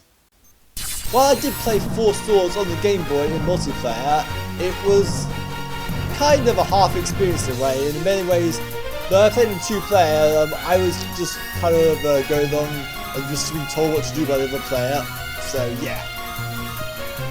I didn't really get to fully experience the game on my own terms until 4 Swords Anniversary Edition came out on the 3DS. So incidentally now, because after Skyward Sword is when I got a 3DS, and with it I was able to get 4 Swords for free. This is the definitive version of 4 Swords, which even includes a single player mode so you can play through the entire campaign by yourself, and in this mode you control 2 Links at once and switch between them. It's almost like playing a Mario and Luigi game. Admittedly it does lose something from the transition, and this game isn't all that long. Like, you do 3 randomly generated levels, including Death Mountain, which makes this the earliest canonical appearance in the Zelda timeline where the main mountain was named Death Mountain, before a 4th and final level opens up, where you can take on Vati's Palace of Winds and fight Vati at the very top for the final boss battle. Since this is a multiplayer game, the game's end credits are somewhat playable with a minigame in the background. When tasked with how to adapt the Zelda formula to a multiplayer game, several things needed to be changed. For example, you can no longer have an inventory, you have to switch between items and pick them up as you go along, and then all the players can adapt to this. This was Nintendo's cooperatively competitive multiplayer game, which is a bit of a paradox here, but it's something only Nintendo would truly try really. You have to collect as many rupees as you can, you have to try and get as more rupees than your opponents, but you also need to work together with your other players in order to progress through the level, so it's trying to do both really. If that sounds familiar to you at all, it's because this exact same philosophy was used when designing the multiplayer in New Super Mario Bros. Wii. This is a very short Zelda game and the story isn't anything more than just rescue Zelda from Varty, but given it's a multiplayer game, I don't think they wanted to add too much depth to the story, just since you'd be talking with your friends a lot when playing it anyway, so this was just a very short game to go on with. More substantial multiplayer games would follow this one, but this was a first start for multiplayer Zelda. The Anniversary Edition is the definitive edition of 4 Swords, but it was also released for a limited time only. That sounds familiar. The game also includes the Realm of Memories, which is a level specifically designed to harken back to previous 2D Zelda games, namely The Legend of Zelda, Link to the Past, and Link's Awakening. Wait, was that the last one? Oh yeah, Link's Awakening, the very first Zelda game I ever saw and instantly dismissed it as a poor man's Pokemon. I had several chances back in the day to pick this up when I had a Game Boy Color but never did, but thankfully the 3DS has a nifty feature called the Virtual Console, which allows you to play old Game Boy games digitally, so finally I was able to properly start and appreciate the game I'd dismissed for ages. When I said earlier that I was playing all the Zelda games to prepare for the release of Twilight Princess, I wasn't really playing all the Zelda games at all because I was missing 3 crucial games that were only available on Game Boy Color, which I had pretty much passed the good point to be able to acquire those games.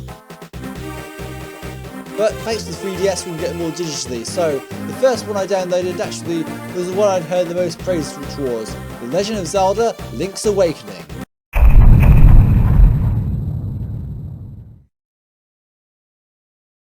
So yeah, Link's Awakening, the game I dismissed as being a Pokemon game that had weird mechanics, is actually an all-time classic for handheld games, and one of the greatest Zelda games made. It even got remade on the Switch very recently, that just shows how highly it is regarded. Set in the Fallen Hero timeline, Link is travelling back from an unknown journey on a ship. However, his ship gets hit by lightning and he gets stranded on Koholint Island. A girl named Marin finds him and brings him ashore, alongside being greeted by her father, Tarin. Yeah, Malon and Talon from Ocarina of Time are kind of successor characters to these two. Link leaves the house, and so begins The Legend of Zelda, Link's Awakening. DX, because that was the definitive version of the game back when I had the chance to play it. At least it was then. It isn't so much now, I'd say. Link's Awakening was kind of meant to be made as a parody of The Legend of Zelda by the developers, and you can tell that through its many design decisions. If you talk to lots of the kids, they'll give you useful and interesting advice, but then follow up saying, well, how do I know that? I'm just a kid. Maple Village is also home to the infamous shopkeeper, where you can go and pick up his stuff and buy with your rupees, but if you just try to leave the shop without buying stuff, then every time you go back into the shop, you'll get a game over whenever you go back there. Or you can just do what I did and just, actually buy the stuff with rupees and spend ages grinding for it. Yeah, I have a capacity to grind a lot in video games. Anyway, setting off west from Maple Village leads to a split path going down and up. Down leads to the beach, and up leads to a forest with a hut in between the two. Wait a minute, a town near the very west side of the map, with an exit west and 2 paths going south towards a beach and north towards a forest? Are you sure this isn't a Pokemon game? Anyway, Link learns that in order to leave Koholint Island, the only way to do so is by waking the Windfish, and so he starts a quest to collect 8 instruments in order to be able to wake the Windfish. In a series full of quirky characters, Link's Awakening is by far the quirkiest Zelda game ever, even to the point where it's including 2D platforming side-scrolling sections with Goombas. Kirby even makes an appearance in this game. Yes, that Kirby. But during your travels, you eventually learn that the entire island of Koholint is a dream of the Windfish. This changes the context of everything you've done so far, and you're supposed to find this before you do the 6th dungeon, the Face Shrine. I say supposed because I actually managed to find this way earlier than you're supposed to in the game, so I was doing a bit out of my way to explore the area and happened to find this a few moments before you're supposed to. By the time the Face Shrine came around, it didn't really hit the same way as it should have done in terms of game design, because I went there earlier than intended. While A Link to the Past effectively defined the Zelda formula we all know today, Link's Awakening tweaked it a bit to be a bit more comparable to what we have played since.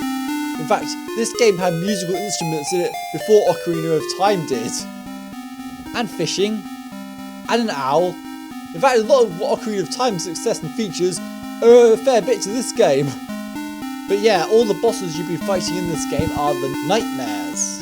These creatures are dreams of the Windfish and are seeking to disrupt his peace. So what you're eventually supposed to do is to defeat all the Nightmares and take all the instruments to the egg. However, if you go into the house near Mabel Village, you'll learn that there's a certain amount of directions you need to take. These correspond to the path through the final area. Do that and you just go straight to the final boss. Oh, and I believe this route is different on every playthrough too. So yeah, you face a very familiar looking final boss and eventually go to talk to the Windfish, who said was having a dream about a whole island, but verily it be the nature of dreams to end. So the Windfish wakes up, Koholint Island disappears, and Link is left out at sea again. He sees the Windfish fly overhead, and so ends The Legend of Zelda Link's Awakening. If you got 100% in the game too, you could even see one extra slight tweak to the ending. It's a callback to one scene in particular where Link and Marin are sitting on a beach together. This is a pretty well designed Zelda game with several dungeons in it. In fact, it has more dungeons than the first handheld Zelda game which I played, which was Minish Cap. And even Phantom Hourglass didn't quite have the same number, and neither did Spirit Tracks, so the dungeons are pretty good with a lot of different features, even though they're not perhaps quite themed in the same way like previous dungeons were, although you do get your turtle rock at the end of the game, just like in Link to the Past. My favourite dungeon in the game though is Eagle's Tower. This is a really clever dungeon where you go around this large pillar, which you eventually break, 4th floor, down onto the 3rd floor so that you can continue progressing in the tower. That is ingenious dungeon design, especially in a 2D space. So yeah, that's all I really have to say on Link's Awakening. I didn't get the Switch version because I thought that I'd already played it on 3DS Virtual Console and didn't need to pay again, especially at that price. If you can afford it though, definitely get Link's Awakening on the Switch. It's a great game. Before I play the next Zelda games on 3DS Virtual Console, well, we are in 3DS territory now, and there was naturally going to be a brand new Zelda game made for the 3DS at some point. And despite the fact that the series was taking a bit of a break from mainline releases much, with the next entry following Skyward Sword taking a rather long time to develop, for good reason, we were treated to a Zelda game that would lay the groundwork for the series to follow. But at the same time, harking back to its glorious past, Shigeru Miyamoto's desired, long-awaited Link to the Past remake/sequel was finally put into motion on 3DS, as the next game we're going to play in this Legend of Zelda Gaming Anniversaries video is The Legend of Zelda: A Link Between Worlds.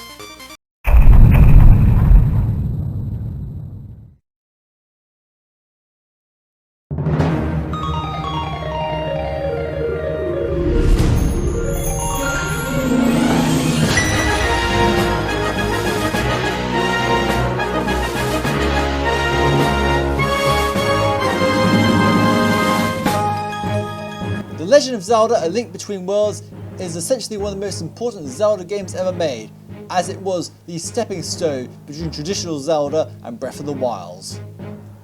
Developed in an era where the developers felt that perhaps the Zelda formula was getting a bit stale, this game attempts to shake things up a bit, with its biggest addition being the ability to do all the dungeons in any order you want to. This kind of harkens back to the free-form nature of A Link to the Past, in which it had different orders you could do different dungeons in, though not to the extent that A Link Between Worlds allows you to do. A Link Between Worlds still has the whole using the item to get through the dungeon concept, however, you do not get the items in a dungeon anymore. Instead, you get them from this guy in a rabbit suit who looks suspiciously like Nabbit from the new Super Mario Bros. Games.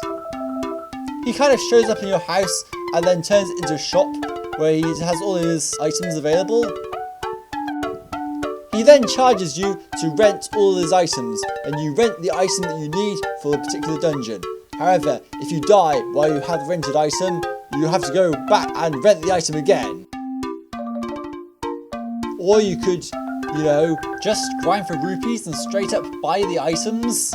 As I said, I have the capacity to grind rupees in these Zelda games. Anyway, I should probably explain the plot. As you might have guessed, this is a sequel to Link to the Past. Though the opening is a bit more low-key than Link to the Past, as you don't get a telepathic conversation from Zelda calling for you. Instead, you just go to Hyrule Castle to present a sword. However, as you'd expect, things don't go that well. This is Yuga, a mysterious man who has the ability to transform people into paintings, as he does so by transforming one of the descendants of the 7 sages from A Link to the Past into a painting. After being knocked out, the aforementioned Ravio finds Link and gives him his bracelet. In order to defeat Yuga, it is determined that they need the Master Sword, so Link must find the pendants of power, wisdom and courage in order to be able to wake the Master Sword. Wait a minute, where have I heard that one before? So yeah, that's the premise of Link Between Worlds, and the main gimmick in this game is introduced to you after the first dungeon, where Yuga traps you in a painting. However, Ravio's bracelet allows Link to be able to move around in a painting and unmerge from walls. And so you have this neat mechanic where you can transform into a painting to move along walls and then back off again, creating some very unique dungeon scenarios. Given that this is a 3DS game, there's a lot of depth perception design going on with the dungeons, with the 3DS's 3D features being designed to assist with this matter. The dungeon designs are pretty solid if I'm honest, although I haven't really had much of a chance to actually replay the game since my first sitting. By this point I wasn't really replaying games as much as I used to, and part of that is because of YouTube. I just find it easier to just watch someone else do their first playthroughs of the game on YouTube rather than just replaying the game for myself. Which sounds sad, I know, but it's the truth. So yeah, this game's plot is a bit more involved than Link to the Past, but not by much. It still gives you a lot of your own freedom to move around and make your own decisions. Once you obtain the Master Sword, you go to Hyrule Castle and fight Yuga. After Yuga retreats, however, Link follows Yuga and ends up transforming into a painting and slip through this mysterious crack, taking him to an entirely new dimension known as Lorule. Get it? Lorule, Hyrule, opposite ends. Anyway, emerging in Lorule Castle, you go straight to the area of the final boss. Wow, that was a short game. Nah, of course not. This is the point where you meet Princess Hilda, the counterpart to Princess Zelda. Yep, the citizens of Lorule are mirror images of that of Hyrule. Yuga also uses the descendants of the 7 sages paintings to revive Ganon and fuse with him. It's at this point that you're given your second half quest by Princess Hilda, who asks you to go around and find the 7 sages who have been trapped in Lorule. So what's the first dungeon? Well, it's whatever you want it to be. This is where the freeform nature of A Link Between Worlds really kicks in, as you can do all 7 dungeons in Lorule in absolutely any order you like.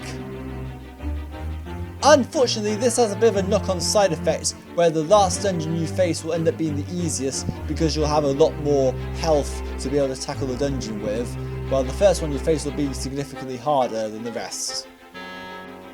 It's an unfortunate side effect of this type of game design, but the dungeons in the second half are pretty creative, and there are also some cool moments like the stealth maze leading up to the Dark Palace. as well as the fact that the game has swapped the fire and ice dungeons around from Link to the Past, so the ice mountain is now up on Death Mountain, and the fire dungeon is where the ice palace would have been in Link to the Past. This is all we know at the time though. This was just the first step that Zelda will be taking into revolutionising itself. For now though, after rescuing all the 7 stages, curiously, when you rescue the 7 stages in this game, it actually goes into a very Ocarina of Time style chamber. Link travels to Lorule Castle to put a stop to Yuga, once and for all. By the way, Lorule Castle's theme is amazing. Especially so considering they just reversed the theme of a Hyrule Castle, play it backwards, and it just still manages to be so good. Oh man, this theme is so good. Anyway, A Link Between Worlds plot is deceptively simple and light throughout most of the game, but it kind of backloads a lot of its best moments in terms of storyline. There is a massive twist that occurs right at the end of the game as you learn about the history of Lorule. Suffice to say, the actions taken in Lorule were different to that taken in Hyrule over the fight for the Triforce, and so some of the characters have not so good intentions after all. The biggest twist through the entire thing is that Yuga and Hilda were working together. I'm sorry, what? But in the end, Yuga betrays Hilda, now merged with Ganon, and now we have our traditional final fight. The fight can be a bit finicky, especially in that second phase, but after you defeat Yuga Ganon, Ravio's true identity is revealed, and suddenly it makes a whole lot more sense as to why he has been allowing you to rent items throughout this entire game. He's the Lorule counterpart of you. Ravio helps Hilda see the error of her ways, and Link and Zelda travel back to Hyrule. But having seen all that Lorule befell, and being within the vicinity of the Triforce, they have one last wish, which they commonly agree on: to restore Lorule's Triforce. And so ends The Legend of Zelda: A Link Between Worlds. There are a lot of side activities in this game, and I did go out of my way to try and do as much of the side quests as possible this time around, but I think it was the baseball minigame that I never actually did, so I never actually got all the hearts in the game. I left off with about 18 heart containers in the end. I did, however, commit to finishing the rather extensive Mai Mai quest. These are new Zelda races into this game, and the Mother Mai Mai near Lake Hylia wants you to go around and find all of her lost Mai Mai's. I believe there's about 100 in total. I could be wrong about that. This is just going off memory. A Link Between Worlds is a very good Zelda game and well worth the time put into it, but I feel like on the 3DS it kind of gets buried amid the vast library of other 3DS titles, especially in the more 3D RPG games. So many on the system, so Zelda kind of gets overlooked a bit in that sense. On top of that is a top-down Zelda game on a console which has already been proven to be able to do a 3D remake of Ocarina of Time, so considering the system had a brand new 3D Mario on it, not having a brand new 3D Zelda on it seems to be a bit of a disappointment in many ways, but that shouldn't take anything away from this game. It's something I didn't even think about when starting this game, but this was effectively the first handheld game since Spirit Tracks, but it's also a return to button-controlled handheld games. So instead of just having entirely done by the touchscreen, we're now back to traditional controls, in spite of the fact that we're on a dual screen system. That's not to say that the touchscreen isn't used, just not for the whole game this time. And so, A Link Between Worlds, released at the back end of 2013, would be the last single-player Zelda game we would get until the next first full HD entry in the series. And I think we all know how that went down. But there's still 2 other games I want to cover before we get to that particular game, so let's go over them. The next game we're going to be looking at is The Legend of Zelda: Oracle of Ages.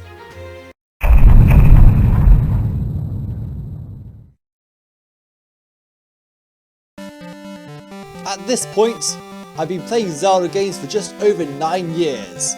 By this point, I'd gotten round to every major entry of the Zelda franchise, bar 3 of them. Well, okay, kind of. One of them I did actually play, but we'll talk about that a bit later. That would be Four Swords Adventures. I'm not really doing a full-length review on that for reasons you'll see later on in the video. But the other two games I hadn't quite got around to yet.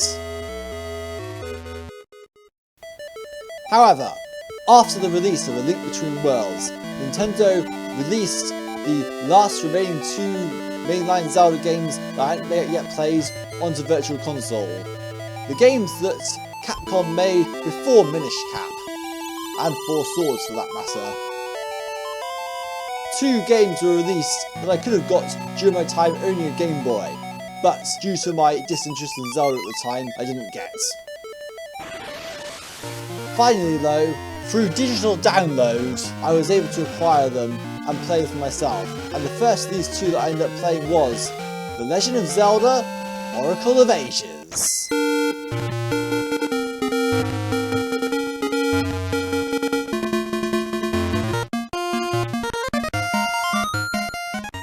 The Legend of Zelda Oracle of Ages is set in the land of Labrina, a distant land from Hyrule, which Link is transported to by way of the Triforce.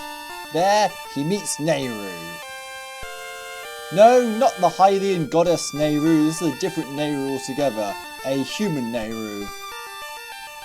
This Nehru is a singer which Link meets in the new land of Labrina early on, accompanied by a familiar face in Impa.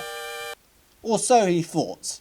It turns out Impa is actually the sorceress Viran, who wanted to find Nehru.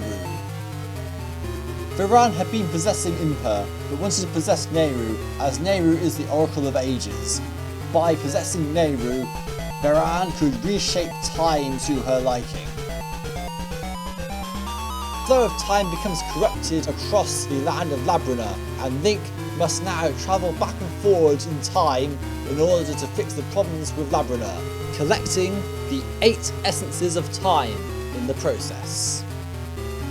A time-travelling Zelda game. That sounds familiar. But while Ocarina of Time only allowed you to travel between time after the halfway point of the game, and only in the Temple of Time, time travel is hard-baked into Oracle of Ages' map design. It is the most puzzle-focused Zelda game in the entire franchise. Well, it was at the time. I think you could argue that Phantom Hourglass may have succeeded in that regard, but that's for a different debate altogether. Not to say that there isn't combat in The Legend of Zelda Oracle of Ages, because there most certainly is. However, a lot of the dungeon design is built around the puzzles first, with the combat a bit of an afterthought. The game uses the same engine as Link's Awakening, and is relatively simple at first. You go to the first 2 dungeons and clear them. But before you get to the 3rd dungeon, something interesting happens. You get stranded on Tokay Island. You are stripped of all your equipment and have to go around the island to try and recover it all back again. This is a really interesting part of the game and is one of my favourite parts of Oracle of Ages. After recovering all of your equipment, you eventually make it into the 3rd dungeon, and your quest continues from there. As the game progresses, however, an ominous tower is being built by Queen Ambi. After collecting the 6th Essence of Time, Link travels to Ambi's palace to save Nehru from Varan's possession. Unfortunately, this causes Varan to possess Queen Ambi instead. Well done, Link, you royally screwed up there. Get it? Royally? She's a queen?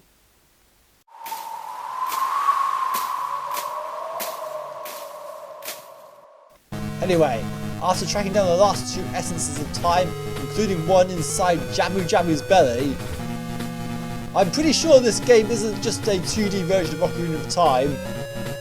Link climbs Varan's Black Tower for the final showdown.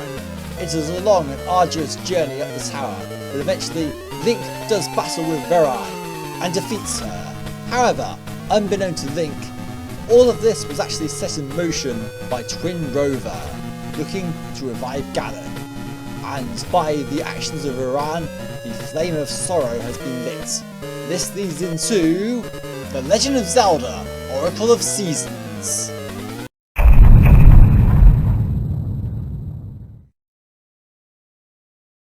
Wait, what are you talking about?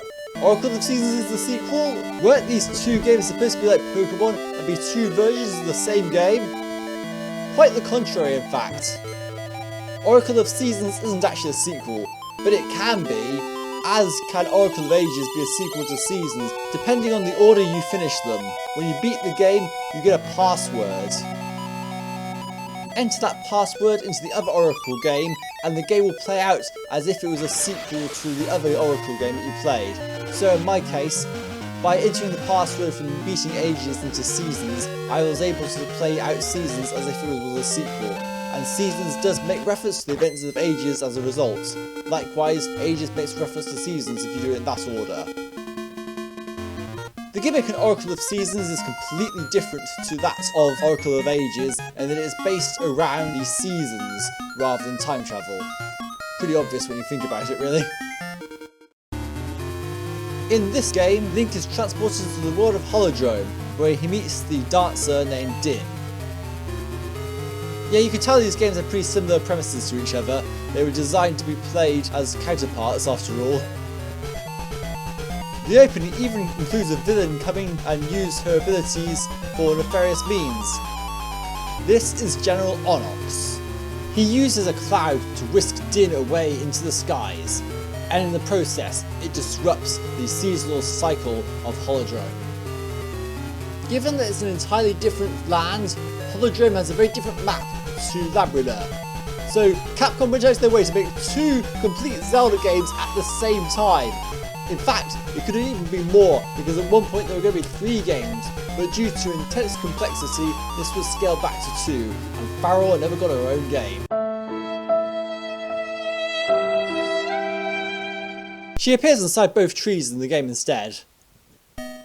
Now, since Oracle of Ages had 2 different maps, the past and the present, which you need to switch between, Oracle of Seasons only having one world map that's altered by season, and sometimes in the game the seasons do change randomly as you enter different areas, such as Horon Village, where the seasons change every time you go into the village. However, Oracle of Seasons has a neat trick to it, which allows it to have a second world map in some way. The land of Subrosia. This underworld kind of reminds me of Final Fantasy IV in many ways, and how that game had an entire underworld directly connected under its main overworld. The fiery nature of both areas probably helps that feeling as well. Anyway, both Zelda games have a tree which tells you to collect the 8 crop MacGuffins, so in this case we're going for the essences of nature. While Oracle of Ages was more about puzzle solving, Oracle of Seasons is all about the combat. Lots and lots of combat. You are bombarded with enemies and enemies in the dungeons, culminating in the boss fight. Wait a minute, that boss looks familiar. So yeah, the Oracle games were going to originally be a remake of the original Legend of Zelda, which, to be honest, does need a remake at some point. It's a surprise that we never actually got one. But yeah, Super Mario Bros. Got remade on the Game Boy as Super Mario Bros. Deluxe, so it seemed only natural to remake the original Legend of Zelda for Game Boy. But the project morphed into something else entirely, and became a huge undertaking by Capcom. There was still a lot of leftover work from trying to remake the original Legend of Zelda, however, so the Oracle of Seasons bosses are mainly remakes from the original Legend of Zelda, which does sort of detract from them in comparison to the Ages bosses, which are a bit more original in that regard, but it's nice to see these classic bosses redone with the Link's Awakening style of gameplay. Both Oracle games feature brand new items that are exclusive to these games. They do share a few mechanics between them, mainly the fact that you've got the seed mechanic, whereby throughout the game you can find seeds scattered around. With your seed bag you can switch between various different types of seeds in order to warp around the map or to run fast. The switch hook is a creative take on the hook shot. The magnetic gloves are one of the coolest items Zelda has ever had, especially considering what it brought to the table. So much so that it was later reused as part of the main 4 Swords item lineup. The main gimmick is that every time you use the magnetic gloves, they change polarity, so you can either pull or push objects depending on their polarity, and you need to pay attention to the dungeon in order to work out what you're supposed to do with it. For a game whose focus is on combat rather than puzzles, the magnetic gloves is a very interesting addition to this game and it makes for some very interesting dungeon design. However, despite Seasons having the more unique mechanic, I think I actually prefer Oracle of Ages over Oracle of Seasons. I just think the map design in that game is a bit better. I had saved Seasons for second because I thought it was going to be the better game. However, I found Ages to be a bit more memorable overall in terms of its dungeons and events, whereas most of Seasons ends up with you making trips to Subrosia in between dungeons. Subrosia really just didn't click with me. I tend to get quite obsessive over map design, especially when it comes to Pokemon and Zelda games. With Zelda games, I'm very interested to know where exactly the dungeons are laid out around the particular map. And with the case of Oracle of Seasons, they have 2 entire world maps, but only 1 dungeon in the entire game, the last one, is in Subrosia, which seems like a bit of a waste of a second map if I'm honest. By the way, kudos to you if you're still watching this, because this video has now gone on for over 2 hours. You are a real champion for watching this far, so let's proceed to wrap up Oracle of Seasons. Upon collecting the 8 essences of nature, Link is able to go to Onyx's fortress. He gets in there with the help of the Maku tree, who creates a huge Maku seed, allowing Link to access the fortress. You get to the top, fight General Onyx, and oh boy, this fight is hard. It's a lot better than the Veran fight, but it's really hard, especially in that second phase. The Link's Awakening engine isn't exactly known for its precise 2D platforming, and this causes a few problems with the final battle of Oracle of Seasons, as you're required to time your jumps just right in order to be able to defeat General Onyx. I really struggled with this.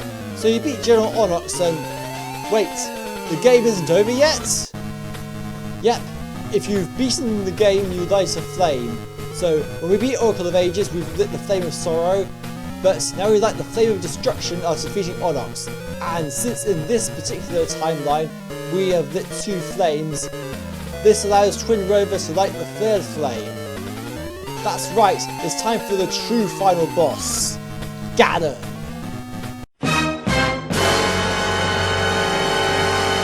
After you negotiate a particularly difficult maze, which I really got lost in and had to look up the solution online in order to figure out.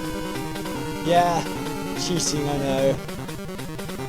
But yeah, with Princess Zelda kidnapped and Zelda was in Oracle of Seasons but not in Ages, go figure. Link goes to try and stop Twin Rover, only to end up in a battle against Ganon. In a mindless state, however, Ganon is easily defeated by Link, who sets sail for new lands upon the conclusion of his journey. Wait a minute, he's on a boat. Don't tell him what's going to happen! And yes, it is officially canon that Link's Awakening follows on from Oracle of Ages and Oracle of Seasons, in case you were wondering where this game is in the timeline. It's in the Fallen Hero timeline. That being said, this is the last game where we know for certain where it is in the timeline, because the next entry changes things up completely. After Oracle of Seasons, I didn't really play a Zelda game again for some time. I was waiting for the next big entry, whenever that would come. That next big entry took a very long time to develop in the end.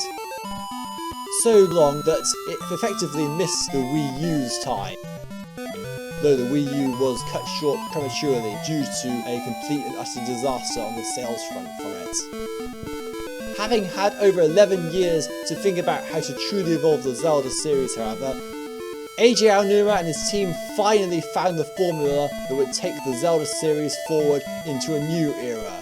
One that would see it achieve unprecedented success, the likes of which it had never seen before. One which would finally put the series back on its original vision from the NES days. One that had been explored by other developers since the jump to HD, but never really fully iterated on how it would play properly. The game that would revolutionise the Zelda series was, of course, The Legend of Zelda: Breath of the Wild.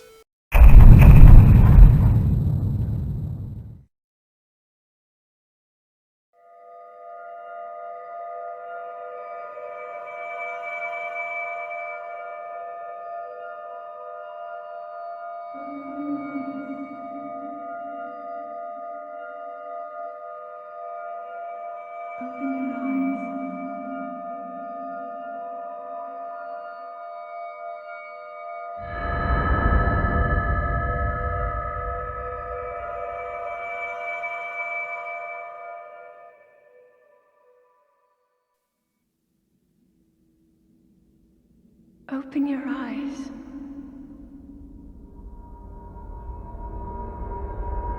Open your eyes. Wake up, Link.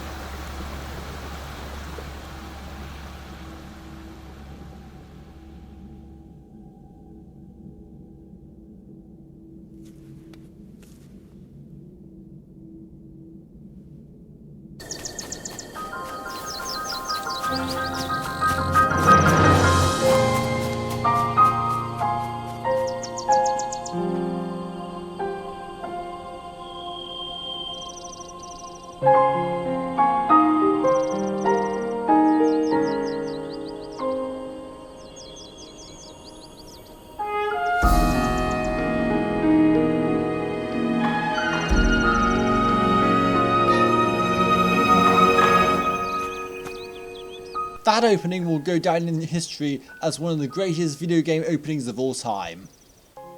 The Legend of Zelda Breath of the Wild is the first true open world Zelda game, bringing Shigeru Miyamoto's original 1986 vision slap bang into the modern age.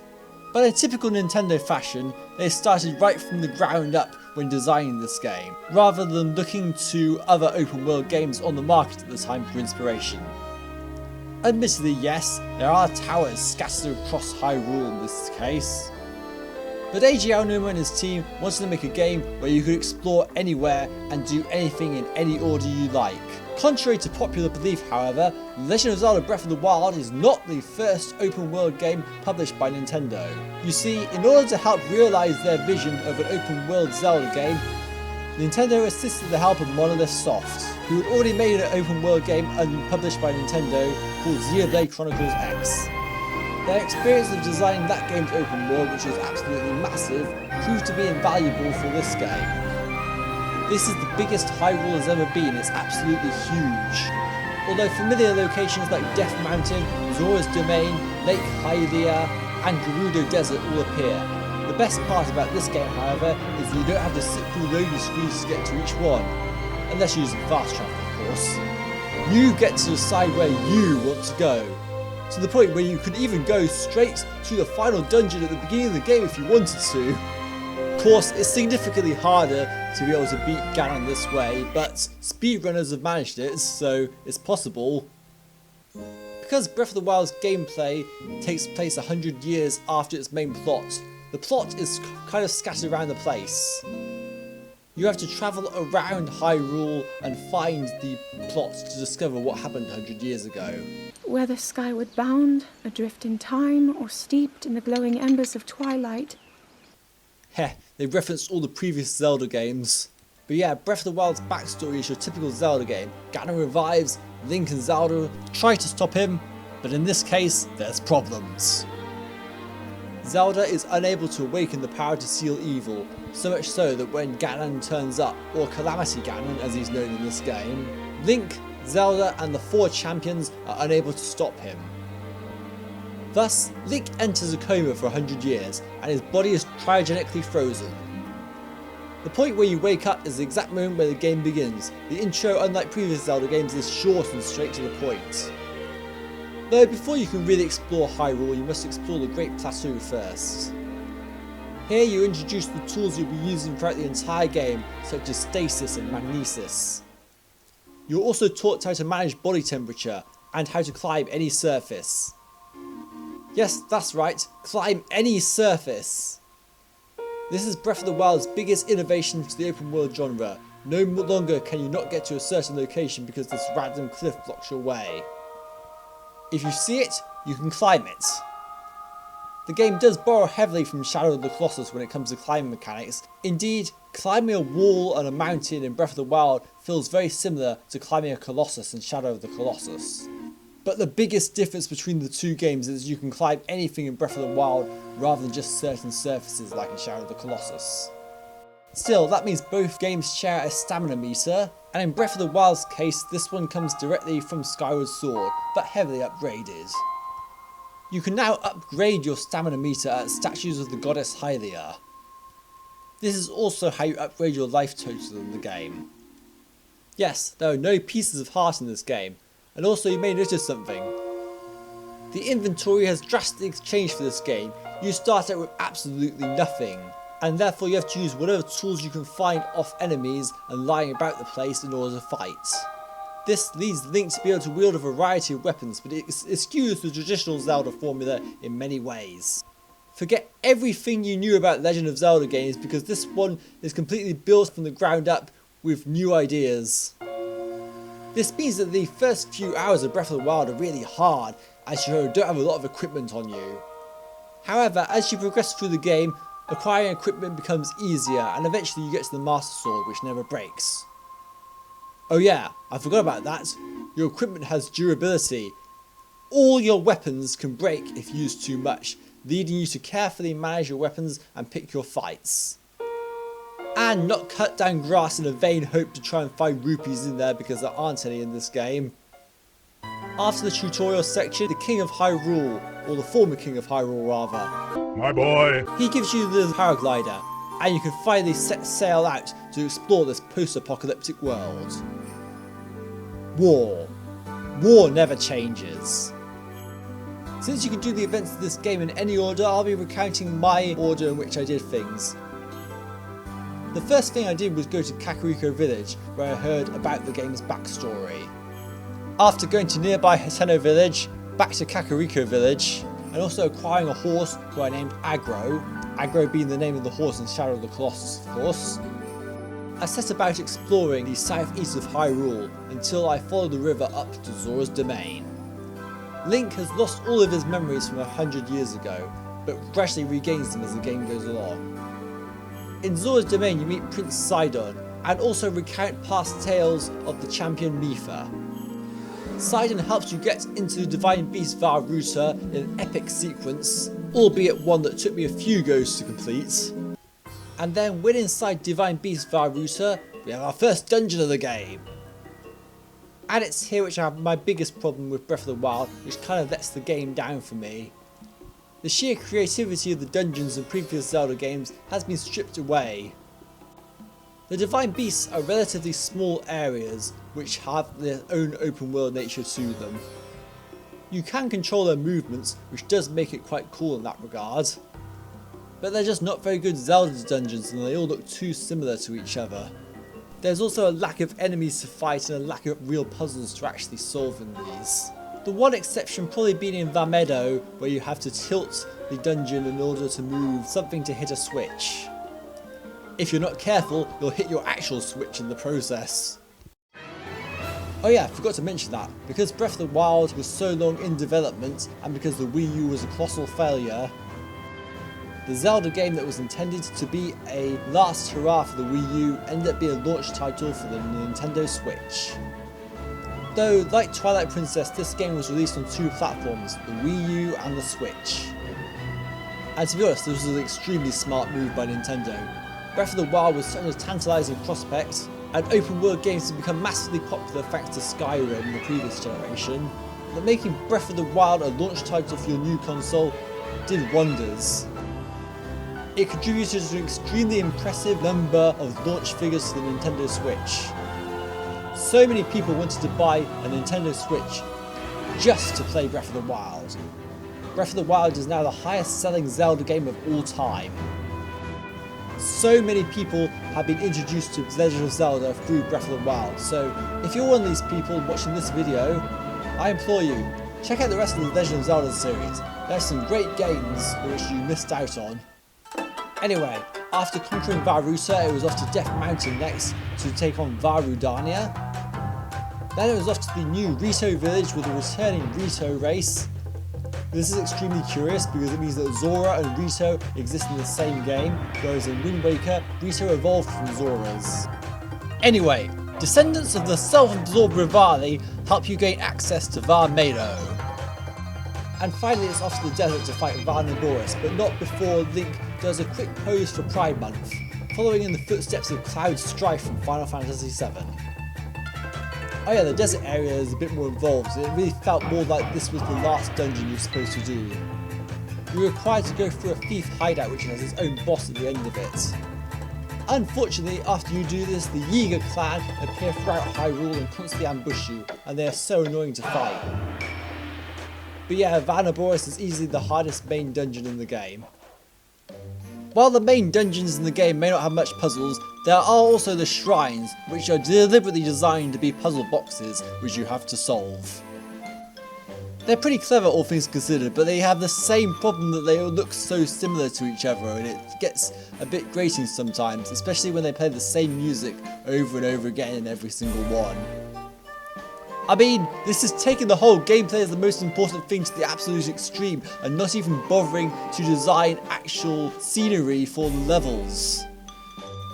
Shrines are how you earn your spirit orbs, which you can then use to get heart containers and stamina vessels. And if you get yourself up to 14 hearts, you can claim yourself the legendary Master Sword. The Master Sword. I heard it speak to me. Did it tell you that the batteries in your Wii remote were running low?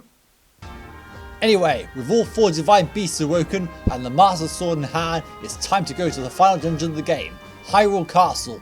A long, grueling gauntlet of a final dungeon, which is incredibly open-ended, to the point that you can just skip straight to the final boss using the upgrades you acquire along the way just by riding waterfalls and doing a lot of climbing. You'll be alerted by loads of the guardians around the place, but even so. Indeed, this is exactly what I did because I barely upgraded my armor during the course of the game, so I was extremely vulnerable to guardians and Lynels, both of whom were extremely powerful and could easily 2-hit KO me, in spite of the many heart containers I racked up, because the health system has been changed for this game.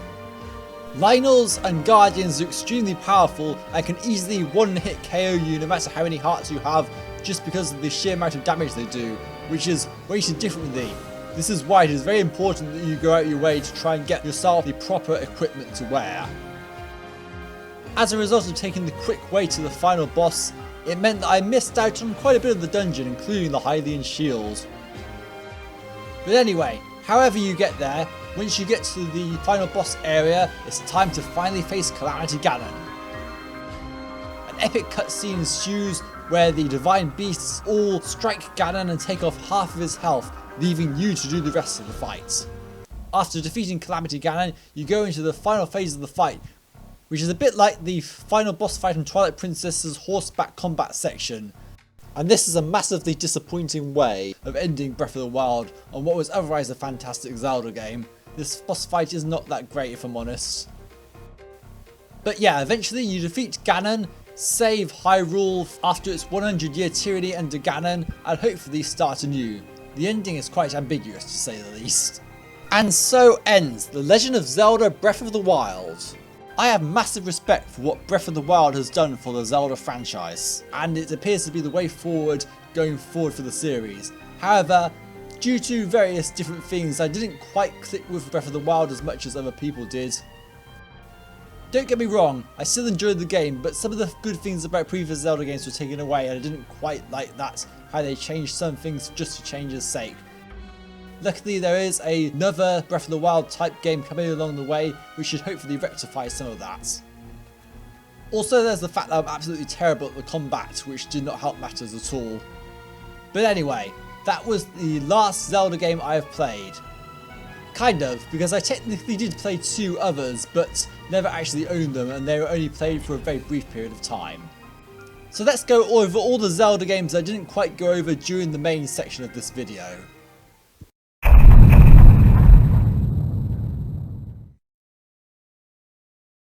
There are actually 19 main games in the Legend of Zelda series, and I only went over 17 of them. The other 2 I've never finished for different reasons.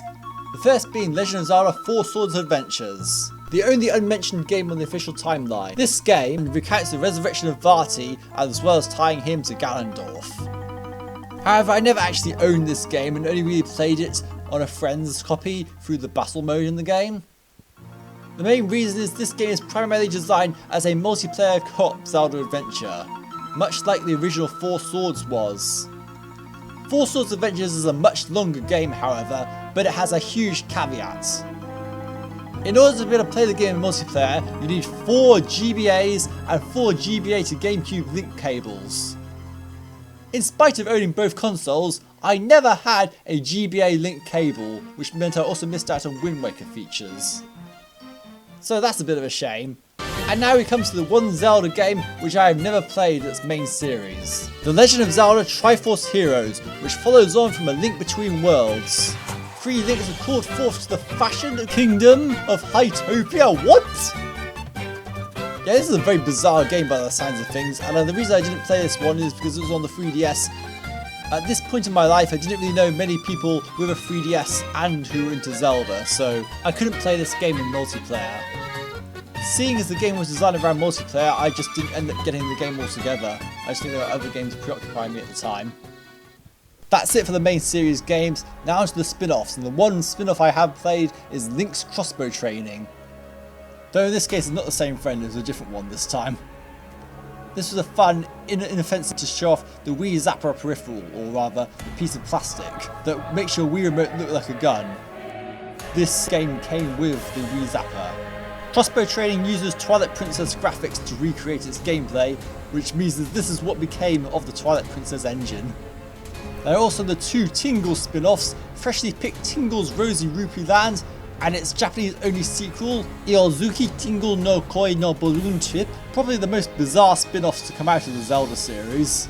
Hyrule Warriors, a non-canon ultimate fan service game taking the gameplay of Dynasty Warriors and mixing it with Zelda, that lets you play as a large range of characters from the Zelda franchise, including Agatha the Bug Princess from Twilight Princess. Who asked for that? As well as its sequel, Hyrule Warriors Age of Calamity, which is set in the world of Breath of the Wild, giving you the chance to play as Link from 100 years ago, though this game is also non-canon. There are also Game & Watch Zelda games from back in the 1980s, which are going to sort of follow up now with the Legend of Zelda Game & Watch. A bunch of Japan-only Satellaview games, which are online versions of the old Zelda 2D games on the SNES, as well as Cadets of Hyrule, a spin-off of the indie game Crypt of the Necrodancer. My boy! Oh, yeah, there's also the infamous Zelda CDI games, which I've used as a joke throughout this video. Zelda A Wand of Gamelon, Link the Faces of Evil, and Zelda's Adventure are some of the worst games ever made for the Zelda franchise easily, bringing the overall quality of the series down by a considerable amount, though Nintendo did not develop these and they have their own reasons why they're so bad. But hey, they found themselves a home on the internet many years later as a source of meme material, so something good came out of it in the end, right? And that is every single Zelda game that's ever been released. Nintendo may not be doing much for the 35th anniversary this year, but something big is on the way. At E3 this year, we got an extensive trailer for the sequel to Breath of the Wild. Naturally, this is one of the games I'm most looking forward to coming up in the future. What's going on with this game? I guess we'll just have to wait and see. The Legend of Zelda will forever be the cornerstone of the action-adventure genre and one of gaming's beloved franchises. I may not be that great when it comes to playing these games, but I've certainly enjoyed my time with the series, and long may it continue. Throughout most of the video, where possible, I have tried to use my own footage. However, in certain cases, I had to use other YouTubers' footage, so scrolling now on the screen is a list of YouTubers who I have sourced footage from. Full credit to those guys for recording the footage, so please check out their channels to support them and their Zelda videos. Every game has a story. Only one is a legend. Thank you for watching this video. Next time on Gaming Anniversaries, we'll be looking at the Metroid franchise. So please like the video if you enjoyed it, please share this with your friends so you get more people watching the channel. Please subscribe for more gaming and a smattering of TCG content on the side. And hit that notification bell so you can be notified when new videos come out. Also follow me on Twitter at GeneticAperson, all one word. Thank you for watching. I've been A Person, goodbye!